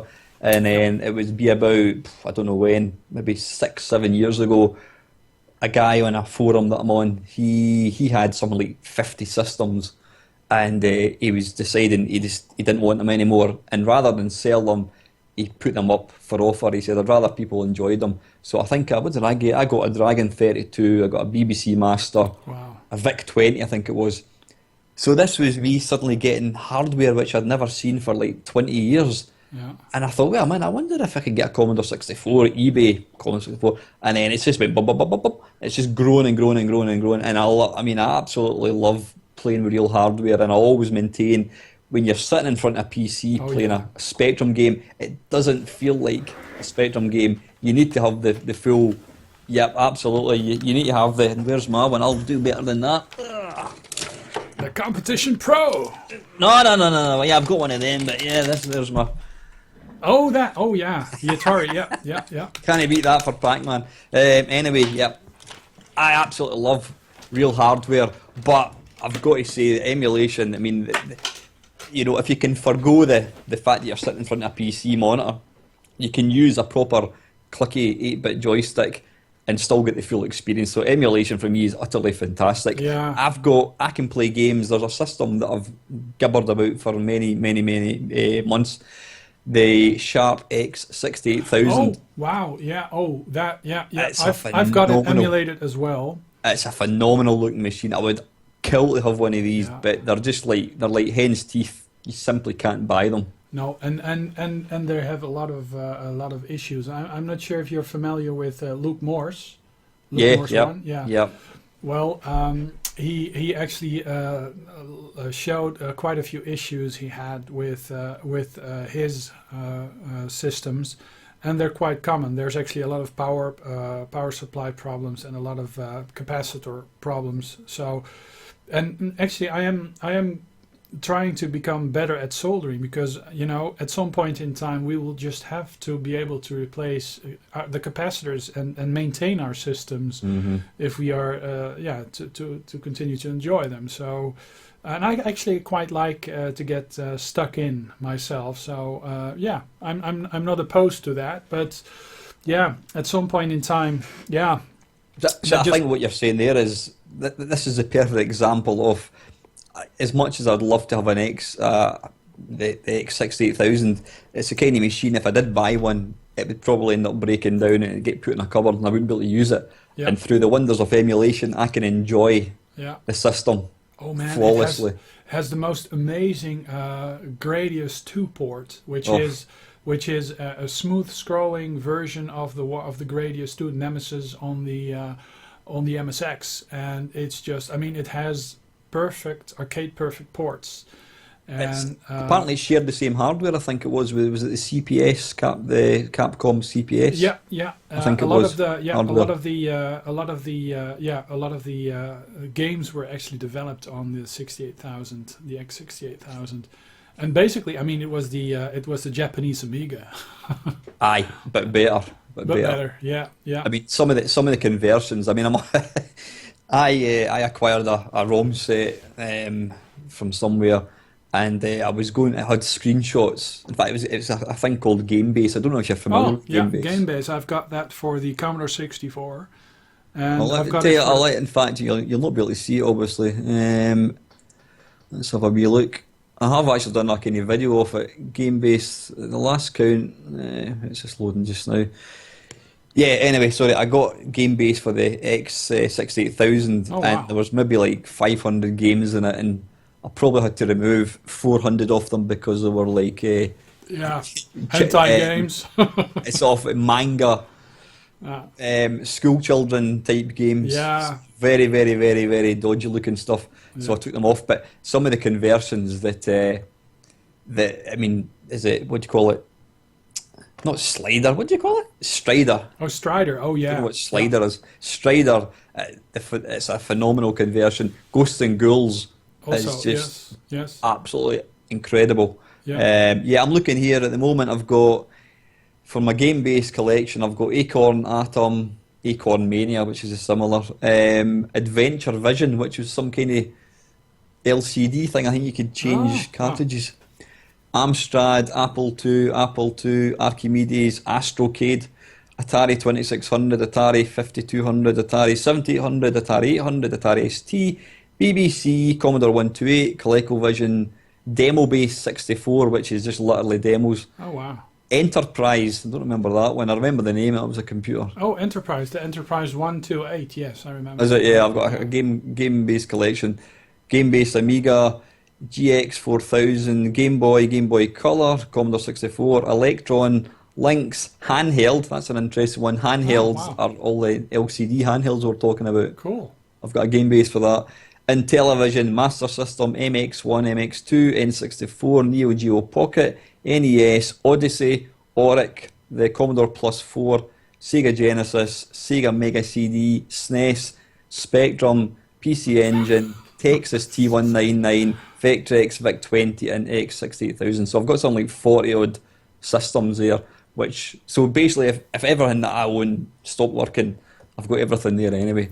Yeah, fantastic. Yeah. Well, I've got similar stuff on my systems. I wasn't aware that actually they developed beyond only the Commodore 64. The last time I updated my game base, you had to install Microsoft Access for that, and it's a database program by Microsoft for the people who are not familiar with Microsoft Office and database. That was a proper database that actually included SQL instead of everybody using Excel as a database, because Excel is not a database; it's a spreadsheet. But no, but I didn't know that. I didn't know that they had all these other systems on it as well, or different. Basically, I mean, yeah, game base was all developed around the Commodore 64, and I mean, it's a. If anybody out there has never seen, is into, their C64, it's a phenomenal collection. Yeah. I mean, I've got a friend who's actually actively. Yeah, the music and the sound is all. But you have a friend that's actively. He's one of my friends, Matt. He's got the biggest, most complete Commodore 64 collection of games. Wow. He sent me a spreadsheet of his games. I think he's got something like 1,200 original games. Wow. For the C64. Cool. He's got every disc. I think he's got every single cartridge which ever came out. Wow. But he's one of the contributors, and this is a project that is. Can I be his friend too? Sorry? Can I be his friend too? It's going to cost you.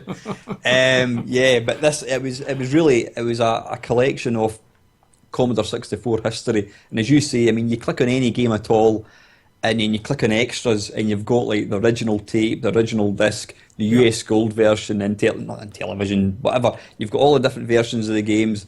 Yeah. You've got maps, you've got instructions, you've got tips. It's an absolutely phenomenal collection. So the game base was written around the Commodore 64, but you can, when I say easily, I actually attempted to make my own game base for the Game Boy Advance, but the amount of time it takes to actually do that, you've got to add in files, you've got to rename it, you've got to type in the programmers and that, but these are all these other ones are basically kind of homebrew. Other people have just done their own versions. They're not as concise as the C64 one, but still pretty good, because it's like a way to preserve history, Yes. Yeah.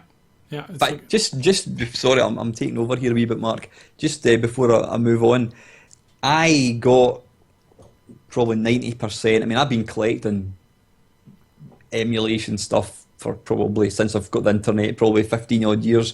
But there was a website, I don't know if you were ever aware of it, called Underground Gamer. Yes. It was an absolute phenomenal torrent site. Yeah. But they had very, very strict rules. There was no ROMs were going to be available for active systems. They operated really strongly.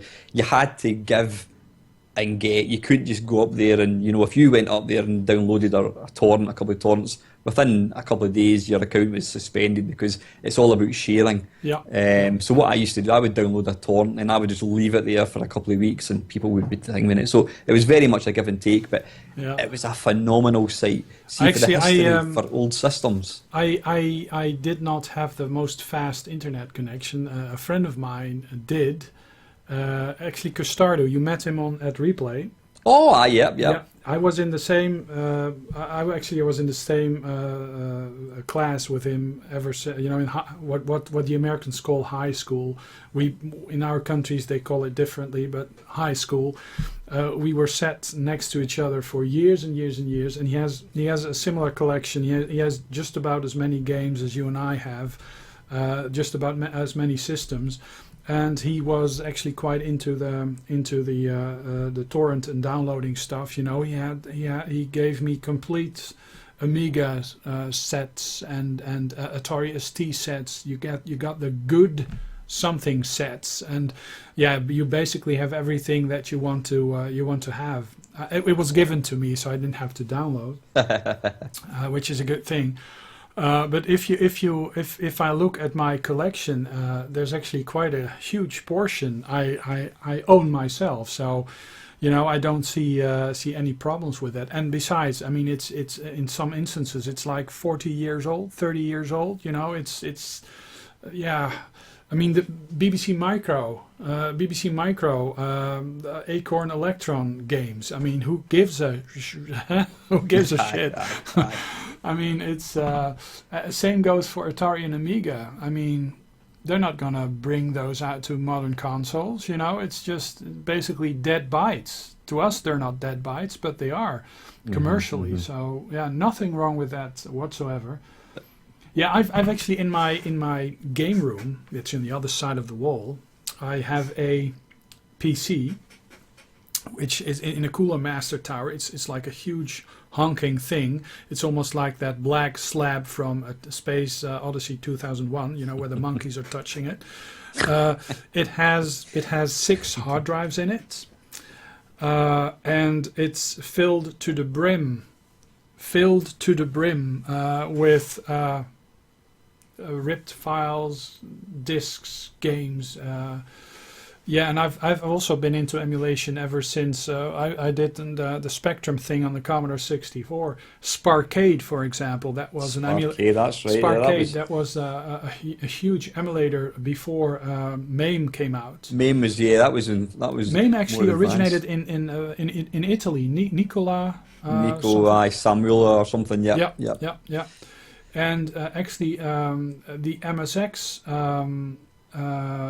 there's an open MSX emulator out there, and quite a few of the early programmers for various emulators actually originated in the Netherlands also. Is that right? Yeah, so there was a huge. I mean, I was studying medicine.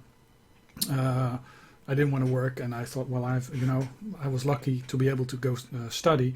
And a lot of my friends, they went into IT jobs and stuff, or they studied informatics. And we had internet very early on, even before the World Wide Web was the World Wide Web. We had Telnet and Gopher and FTP sites in Finland, where there were huge depositories of Commodore 64 disk images.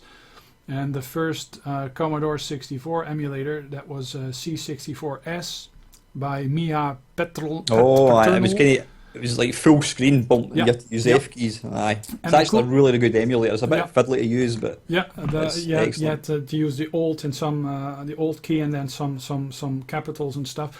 Yeah, I was actually playing that. I was actually playing that at university. You know, I would have my my boot disk. With the emulator on it and Commando, and I would just play Commando, or you know, and people were like, you know, where do you get that from?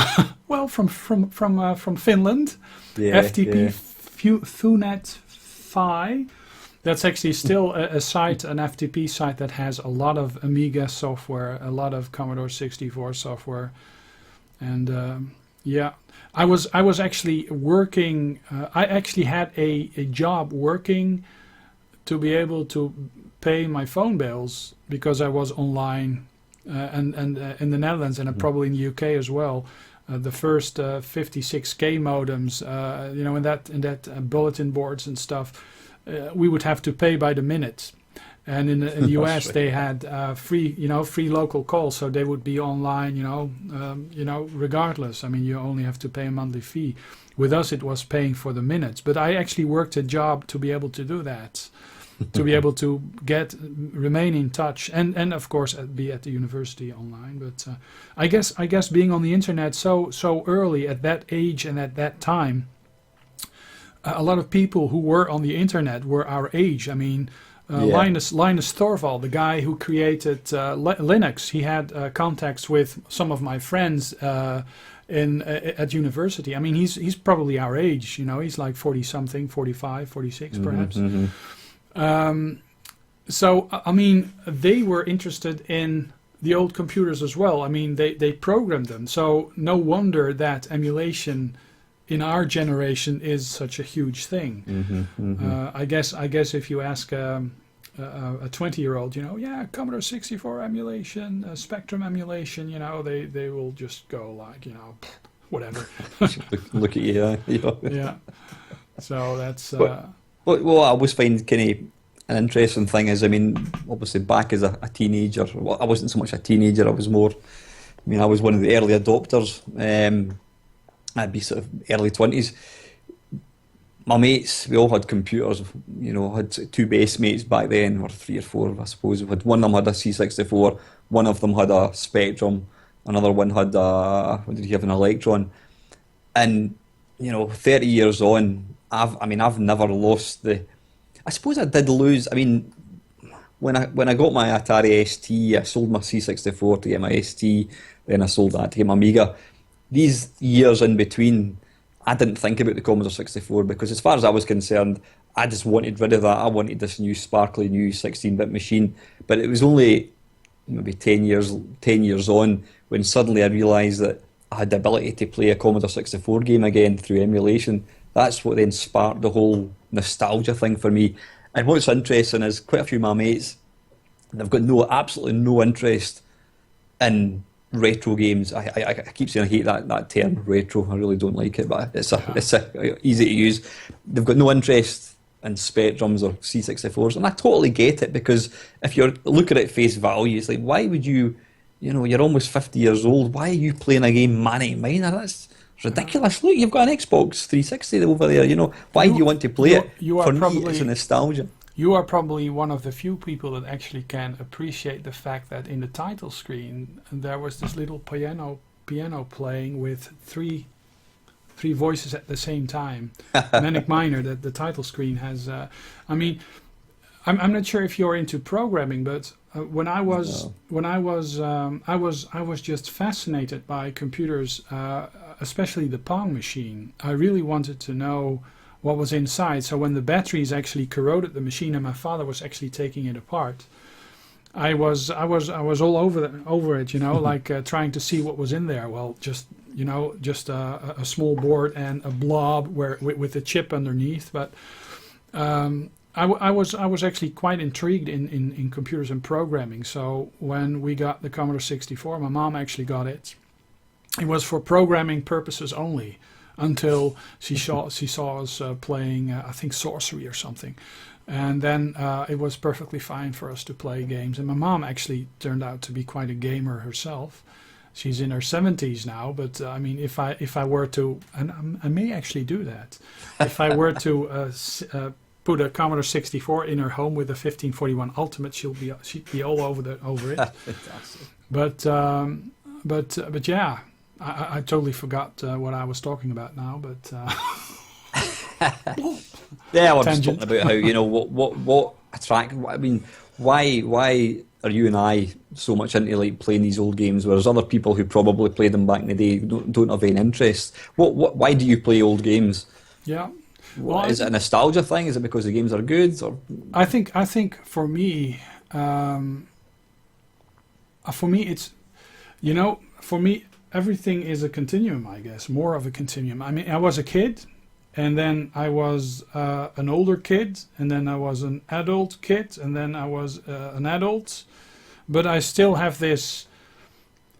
I have this mode where I can just, you know, enjoy the simple things. And I guess, yeah, I started gaming when I was in 1976, and I never stopped. So yeah. To me, the term retro gaming is a false one because it's just gaming. For me, it's a continuum. And of course, I will not power up a Pong machine. I will not. But actually, I did play Pong at. There was a Pong at Replay. Manchester. Yeah, you could actually play it in MES or MAME, I believe. There's a Pong variant. Oh, MES. You know MES? MAME and then MES? Yep. I mean, it's not as fully fledged and compatible as MAME, but it's getting there. But yeah, but I've been playing games ever since '76. Never stopped. The only things I got rid of were my huge PC gaming boxes, and some friend in Corsica actually.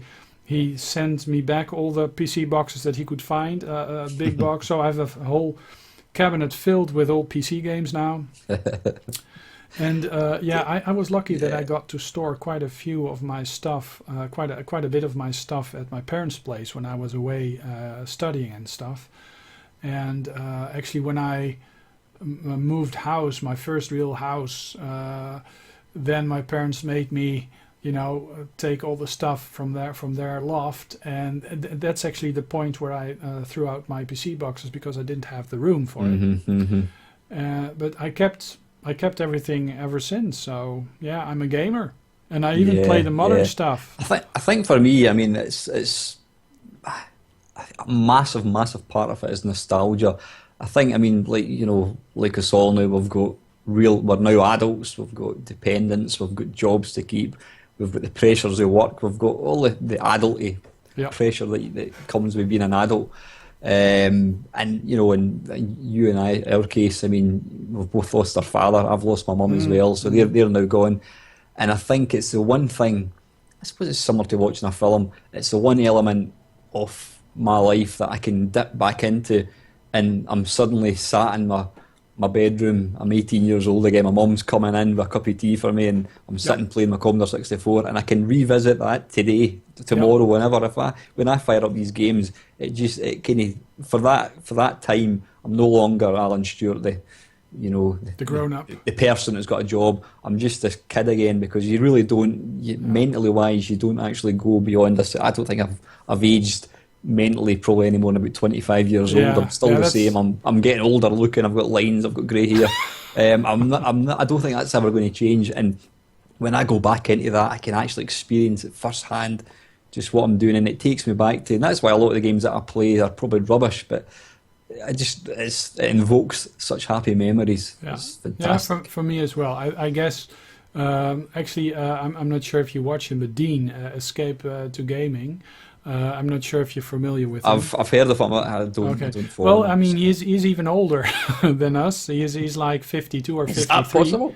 Yes, and he is a gamer, but he's like what you are saying. It's his channel name is Escape to Gaming. It's like an escape to happier times, different times, times where you can escape the adult pressures of day-to-day life. I mean, of course, I'm married, you're married, you have a family, that's great, wonderful. At the same time, work and adult life can be quite a thing. I mean, in your last talk you mentioned all the political stuff that's happening, people shooting each other, bombing each other. It can be a place to go back to and just enjoy the simple things. And perhaps I'm not sure about you, but could memory could having a good memory be part of it? Because I remember so many small details. It's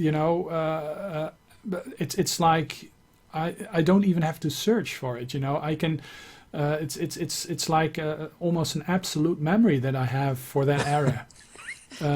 Funny you should say that. I'm ashamed to admit, my geography, my history knowledge is shocking. It really is bad. And I'm one of these people. I mean, I've got quite a large DVD collection. My wife will say, "Oh, do you want to watch a film tonight?" "Ah, yeah. What do you want to watch?" "Oh, have you got anything new?" I'm like, "Well, not really." "What about watching, I don't know, Patriot Games?" "Oh, no, I've seen that."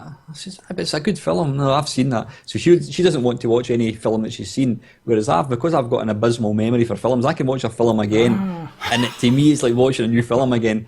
But the funny thing is, I think did I mention in the Friday Waffle, one of the guys asked me what would be your specialist subject in this mastermind quiz show, and it would be video games from like 1980 to 1985. I just have, I wouldn't call it an ability, but just exactly what you're saying there. I can sound effects, programmers, companies, the most ridiculous, inane details about video games back then just seem to be stuck in my head. Possibly if I didn't remember all that, I wouldn't have the same interest in this hobby, but it's bizarre. Yeah, I've got to really, I seem to be able to absorb all this information and just remember it. Yeah, it's really weird because from that same era, whenever there's a movie from the 80s, I can just say, well, that's 1985. It's a movie from 1985. Yes, definitely.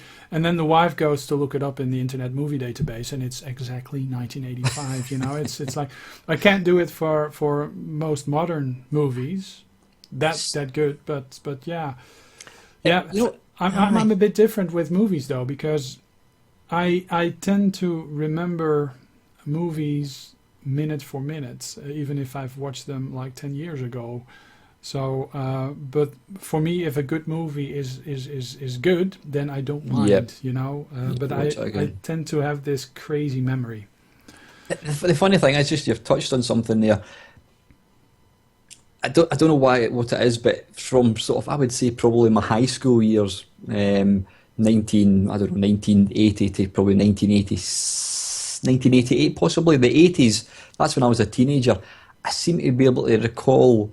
Like if somebody talks about some major event, like dare I say, like the Lockerbie bombing, I can immediately remember on 1988 I was such and such. There's everything about that period in my life.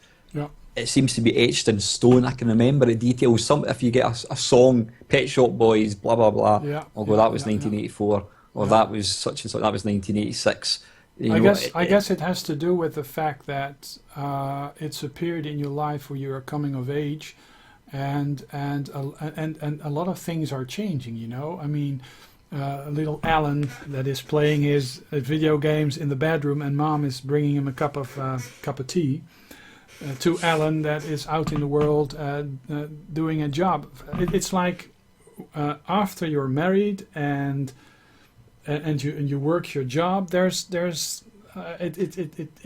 Time tends to go faster. And it's just repetitive. Yeah, and then of course there's big things like, you know, people dying or people getting born. If you have children, I don't have children, but if you have children, you know, their events, you know, you store that as well.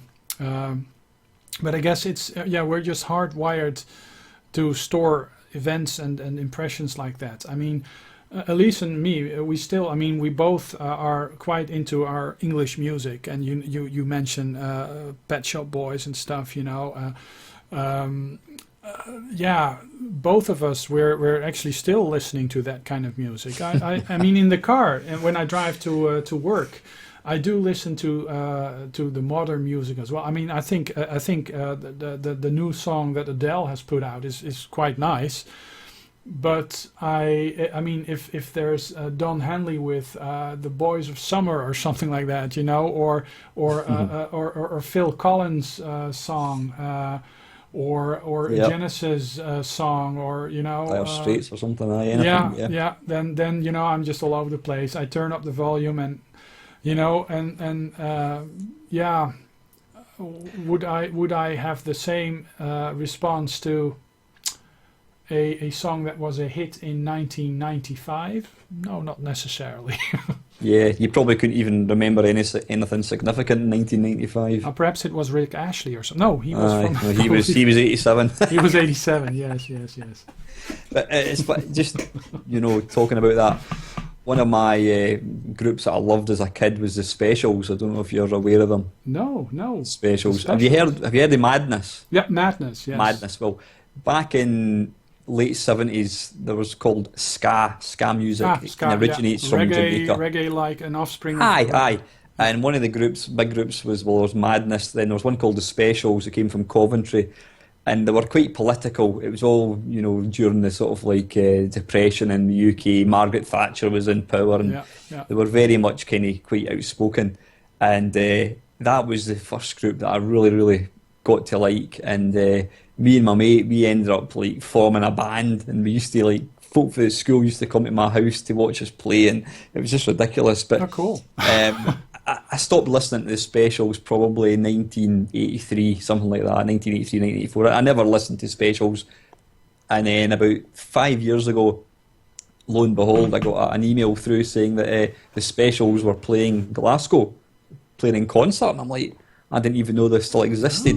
And I went along to this concert, and I could quite literally say for the hour and a half that I was there, I was 13 years old again. The whole place was just full of 13-year-olds jumping up and down, singing the songs, and it was an incredibly emotional and nostalgic couple of hours. It was just like I was back being 13 years old again. It was phenomenal. Okay, I see Ghost Towns, the Ghost Specials. Town, yeah. You're probably familiar with a few of their songs. I have Deezer or something like that, some sort of streaming service. I'm going to check them out. Yes, they're quite political. They're outspoken, but it was music that I just loved, and I still listen to it. It's still very relevant. But you know, to go back to be able to witness them in concert 30 years after I'd listened to them, it was just phenomenal. I was just literally.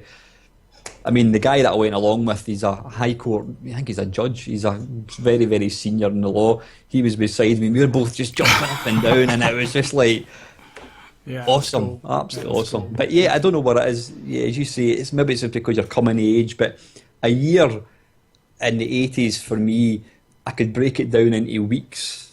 And I mean, I kept a diary for a couple of years, and I could look at it now and look at a page. Yeah. 13th of August 1985, and as soon as I start reading it, I remember that day.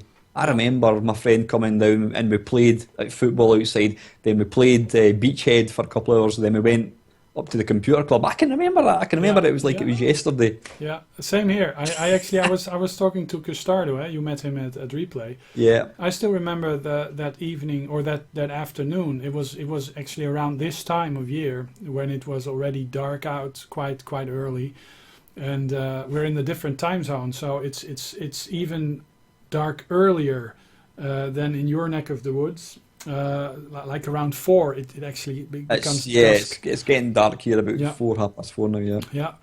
So I remember I had this tape, and it said Gyrus, and I put it in, and I was actually the first time I played Gyrus on the Commodore 64.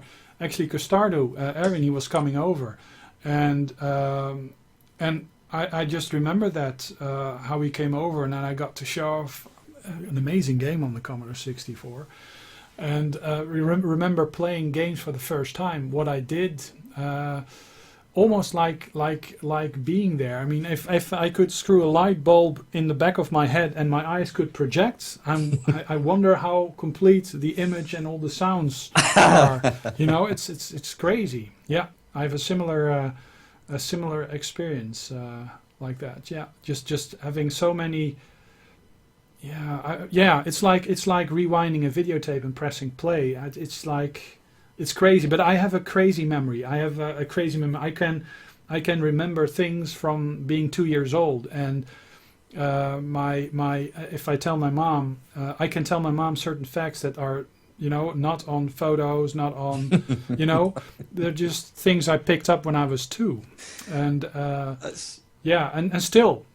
and still I have this crazy memory. So if that ever goes, if I become senile, then I'll probably be in trouble. But yeah, but I mean, still playing a game like Sorcery, I still know where these certain items are, and you have to move this creature around, and you have to open doors, and you have to swap around certain objects. I can still play through that. That's just crazy. What was your first 8-bit machine, Mark? That was the Commodore 64. Commodore 64. Well, yeah. So this is completely relevant. I've just written down there music. Obviously, nowadays there's the whole. I mean, we went from like very primitive sound effects, music, and then when the Amiga came, you could start digitizing, so you're actually getting real sound. And obviously now PCs. And you never ever play a game on a new console and say, "Wow, wasn't that sound amazing?" Because we take for granted it's real, But what's interesting, it's now gone a full circle. People are now going back to. I mean, one of my friends who modded my Game Boy, Joe Heaton, his name is. Joe's actually, his hobbies, he's a skateboarder, but he also does a lot of mods, but he also goes to clubs and he plays Game Boy music. Oh, He's cool. like a DJ. He actually physically plays and people dance to it. You know, Yeah. it's crazy. But it's interesting. I don't class myself as a chip tunes because that's a kind of modern day term. But back in the day, you know, the C64 for me, the sound was phenomenal, Oh, yeah. and I remember getting a copy of I think it was a disc actually called. It was by the Mighty Bog, Graham Marsh. That's his real Oh, name. the Mighty Bog. Yeah, he put out. I don't know if you're aware of it. He put out. Have you heard of the Mighty Bog? Yes, I You think have, I yeah. have. He put out an album. He put out two albums, Mighty Bog 1 and 2, and it was stuff like Master and Servant by Depeche Mode, Kaylee by Marillion, Big in Japan by Japan, But then, all but these, and and New Song, Howard Jones, and we used to sit.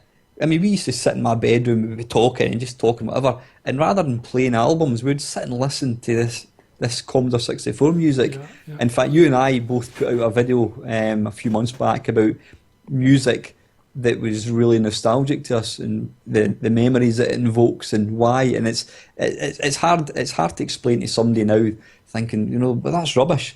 But it says, you know, back then, the fact that I had this little grey beige box that was able to put out music that sounded credible, it was phenomenal. It was all yeah, stuff like Jean-Michel Jarre, Oxygen. I mean, half the exposure I had to music of the day was based on what I heard on the Commodore oh 64. yeah, Then it was later on that I got to realise, wait a minute, Jean-Michel Jarre's actually a proper person, and I've now got this. I've now got the CDs of Oxygen yeah, 1 and 2, and yeah, yeah. but you know, the music was so important. It was a phenomenal side to the gaming. I think for me, that actually made me want to get the Commodore 64, and perhaps that.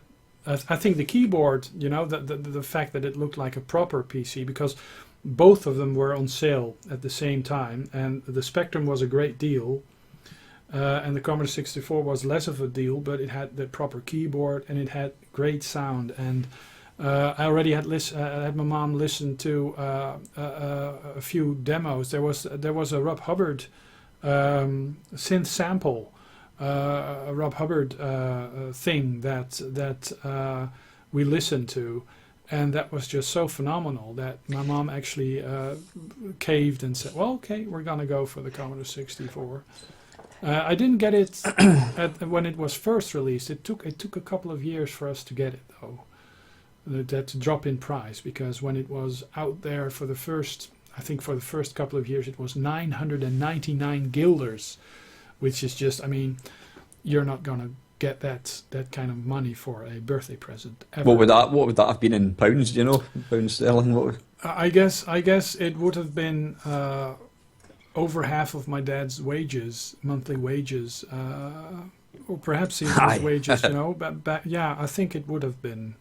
So it's not something that you just buy for your kid. Yeah. And Mark, excuse me 2 seconds. I've got a dog that wants to get out for the toilet. Just back in 2 seconds. okay, yep. Let's stop that. Yes. I'm very Okay. familiar with the special. Very familiar. I know quite a few of their songs. Didn't know they were called the specials. That's something else. I was actually exposed to a lot of music. Two of my friends that actually were in the same school as Erwin, they both ended up with both actually have like 4,000 plus vinyl record collections. Wow. And they had a lot of music. So I used to be exposed to a lot of music. I would go over to their place and we would just, you know, copy tapes and copy Commodore 64 floppies and listen to music. And sometimes we would actually have a tape running and I would be recording off their albums and stuff. But I had a lot of exposure to music, but didn't know the titles of the tunes or the Yeah. the bands playing them. Yep. But I would. Excuse me 2 seconds, Mark.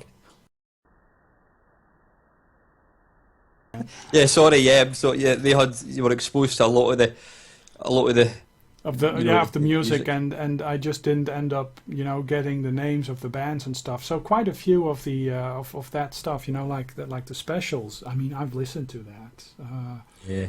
And The lead singer went on. Do you remember Fun Boy 3? no. No. And Probably I've heard of them, but not. Yeah. Oh, you'll probably know them when you heard the songs, but yeah, music. As I say, it sounds crazy now, but we used to sit and listen to music on the C64 like we would an album, because it was so credible.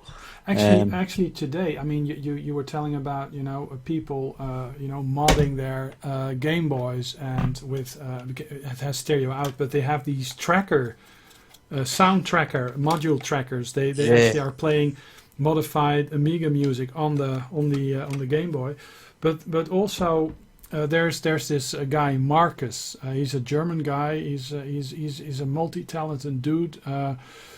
He's called L-Man, I believe, and he actually has made quite a few modern C64 SIDs that use a very complicated new technique. The C64 has 3 sound channels and a volume channel, and what they did back in the day is that they used the volume channel to make digitized samples like drums and stuff.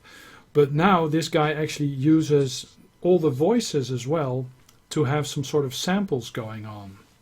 So the C64 is actually capable of sounding like a complete orchestra, and almost sounding like it's actually moving into the direction of an Amiga if you hear some of his latest songs, and you'd find yourself thinking like, is this C64 or is this Amiga? Like, so good.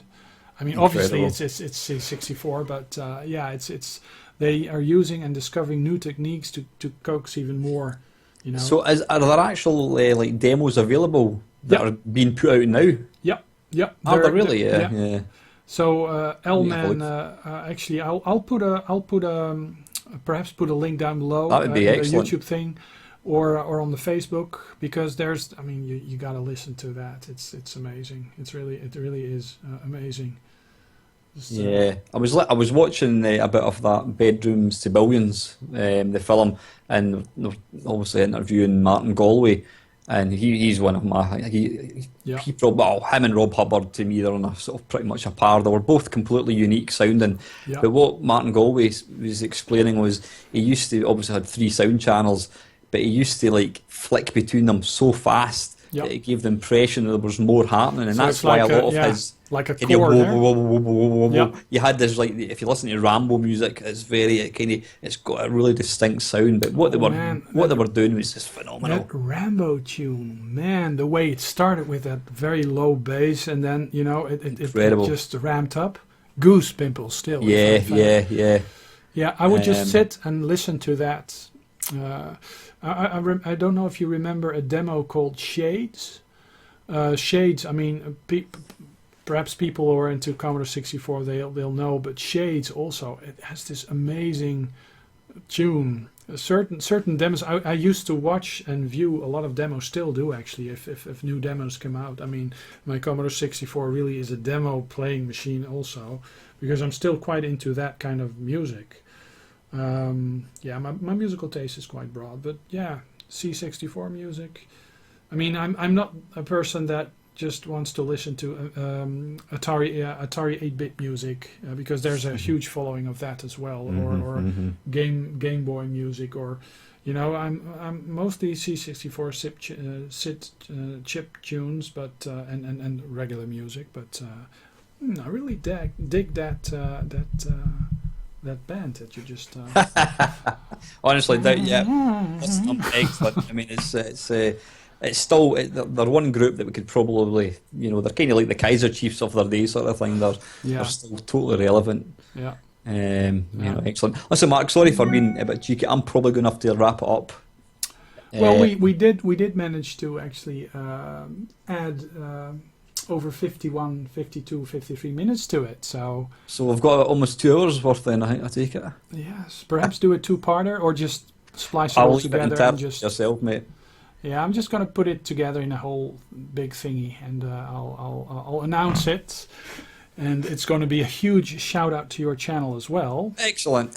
we just, I mean, I'm actually quite curious if actually it'll mean a couple of influx people Well, subscribing certainly to when your you gave channel. me the shout out before, it Yeah. certainly did boost things quite a Yeah. bit. Because I mean, it does help. It can help. It's like Meet the Tuber. We are doing some sort of Meet the Tuber thing, like Johannes the Lore is doing. I mean, I look upon this as just me talking to my mate. Oh yeah, We're both, same here. we've got the same. You know, there's. I don't have really many. There's a few people I know, obviously, from the club I go to, but people in real life that are as passionate about it, you know, and just being able to talk to you like this is excellent. Yeah, it's like and it's like we're sitting on the couch, you know, Aye. and just yeah, you chewing know. the fat, as they say.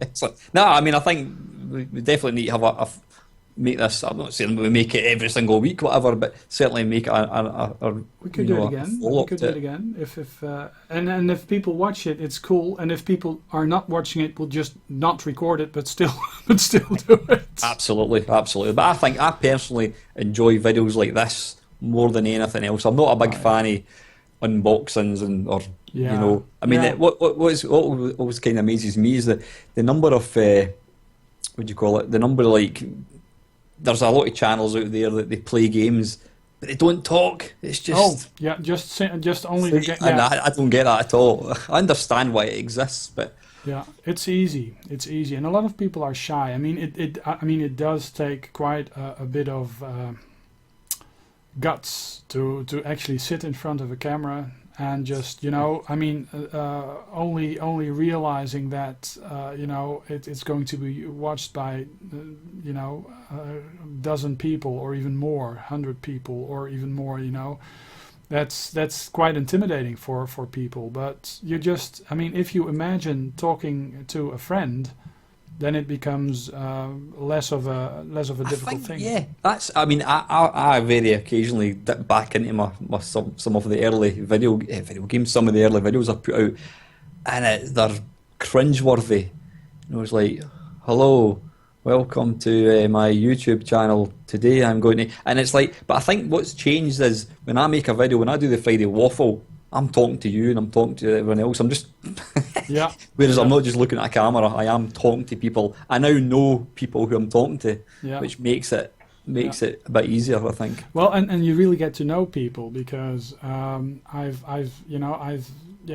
done the retro, the replay thing a couple of times now, and people who just don't put up a persona but just basically are who they are. You really get to know them, and I guess people will get to know us even more because, you know, of us talking together and sharing this this wonderful afternoon that we are just, you know, waffling.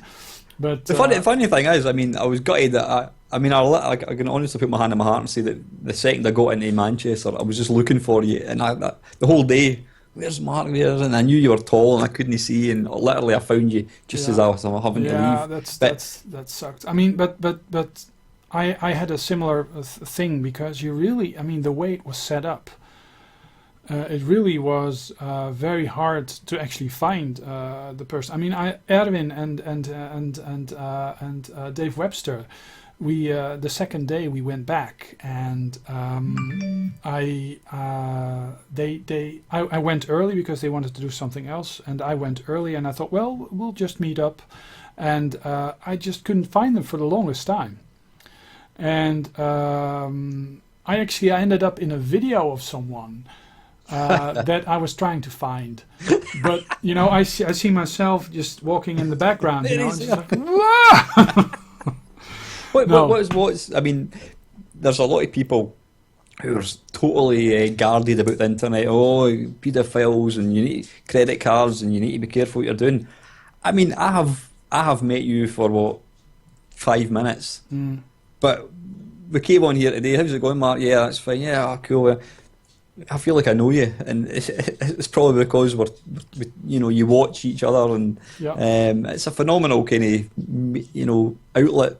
Yeah, and that's the thing. I mean, if you do happen to interact and talk, you actually know each other, and yeah, I think a lot of people who are watching the videos, they have a similar feeling. And sometimes that happens. If I mean, I had it happen to me at Replay, that I had total strangers come up to me and say, "Hey, Mark, very cool. I love the videos you make." And sometimes they even present you with a gift, which I just don't do that. I just keep it, give it to a friend of yours. I mean, but it's really crazy. I mean, and that's something that you do have to take into account if you get more subs.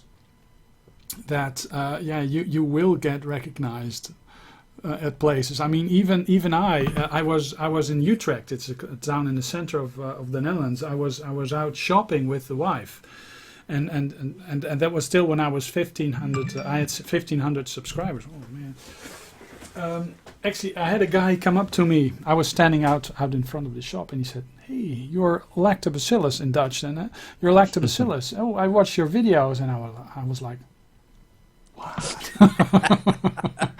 It's like you're a celebrity or something, which of course you're not. But I mean, it does happen if you put yourself out on Facebook or YouTube. You do get some sort of exposure. You do get some sort of you become some sort of a persona, and I like to just remain myself, not put on an act or. I wouldn't be able to do that. No. And production values. I mean, on my last video where I showed this, I got some excellent responses about the audio and stuff. Well, that's the reason why the Yeti is now here. But I mean, I couldn't be arsed to put a lot of effort into production values, because then I won't have any time to actually record a video, and I really need to be recording videos and partaking in video responses and stuff to have fun, because if I would only do it like once a month and have a super highly produced video like some of the huge channels do, I mean, I may be able to pull it off, but that would not be fun. So I totally agree with you. I mean, I've got some of the lowest production values out of anybody out there. I mean, some of the videos I put out, I go, that is shocking looking. But I thought, you know what, it's all about content for me. Content that's matter. I've always, there's a guy who always tends to slag me off, for my wonky camera angles. It's like, oh yeah, but like your head like.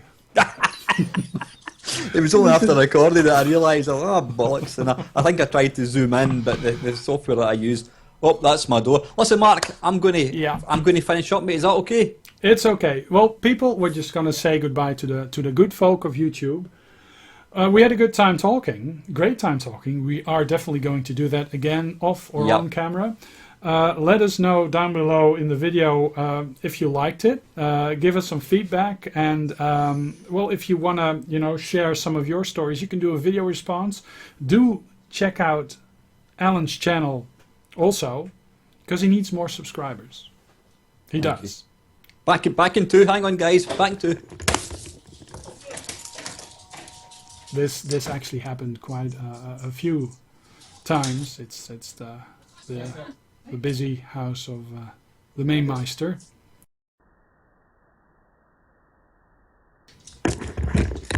Hey. I'm like that. I'm trying to kind of get away because I didn't want the guy buggering off. Sorry, it's been an absolute blast. Yeah, it's fun. It's just two mates just talking about what they love. Yeah, thoroughly enjoyed it. Thank you very much for inviting me. And here's to volume number 2. Indeed, volume number 2 in who knows. Okay, well, Mark and Alan signing off, and I'll be back, and Alan is going to be back as well with some more videos. And go check out his channel. I'm just gonna put a link down below and a link, whatever. It's going to be up there. And please head on over and tell him that I sent you. Thanks very much for watching, guys. Take care. Okay, take care. Bye-bye. Bye-bye.